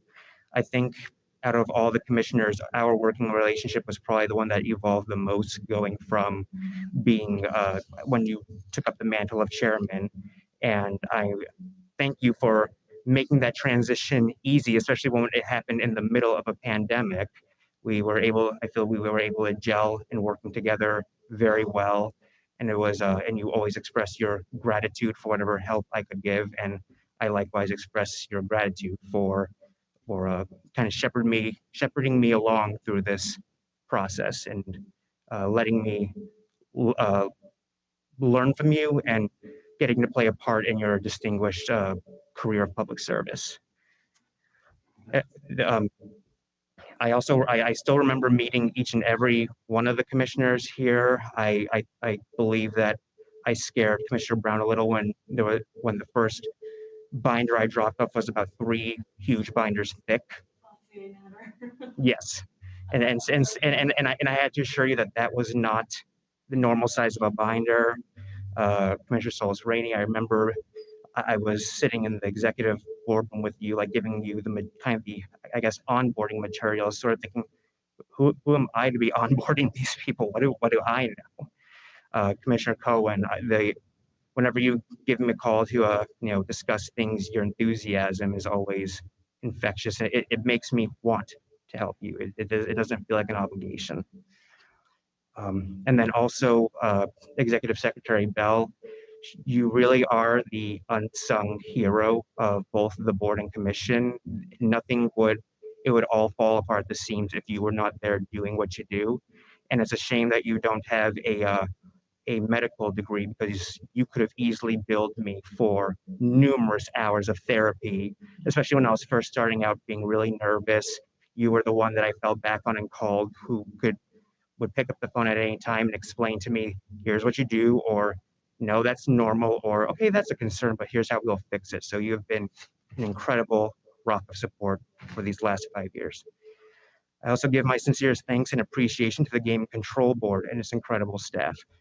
In our culture, the workings of government bureaucracy are often a target of parody and satire. If tedious and broken bureaucracy is the complaint, then the board is the rebuttal.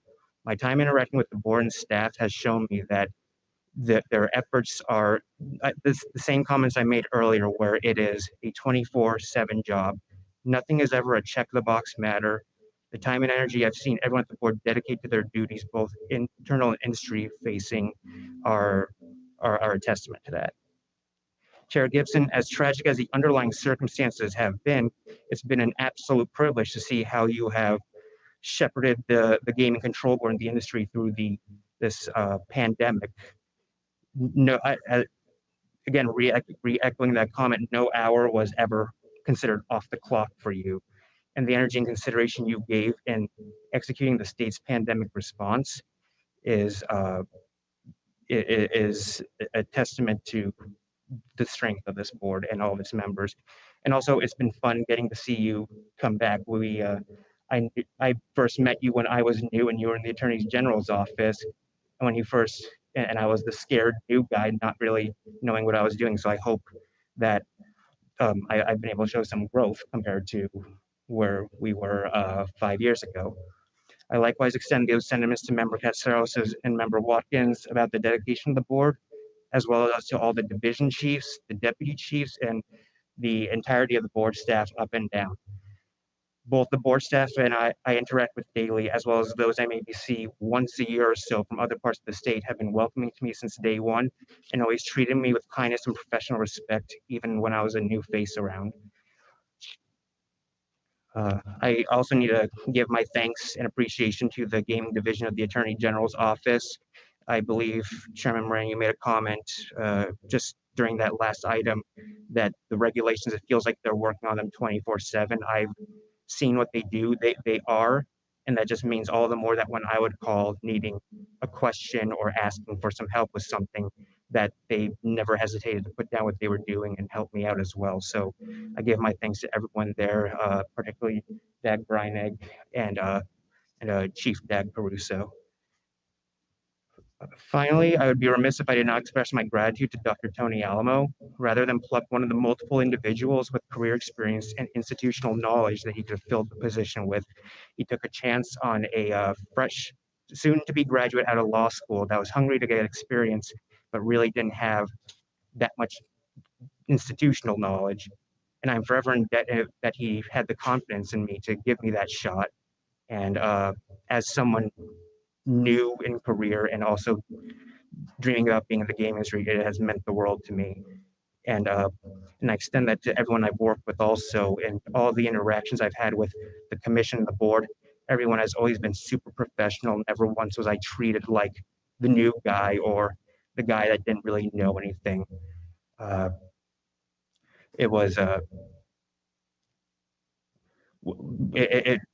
It's been very humbling when people would ask me, well, what do you think about that? In law school, I was dreaming to try and get to be able to talk and absorb some knowledge from someone at the board and commission. And then here I am talking on the phone at night being asked, well, what do you think about that? And it's always been very humbling. My sincerest hope is that I've done the commission, the board, and the state proud. though I will be satisfied with just walking out of here knowing I didn't accidentally destroy the gaming industry. I'll close my comments by noting the phrase that you often hear when talking about Nevada gaming regulation. It's almost cliche that it's talked about that Nevada is the gold standard of gaming regulation, but I would pose that that description is flawed as an understatement. For all the reasons I expressed above, Nevada gaming regulation is the gold standard of regulation, period.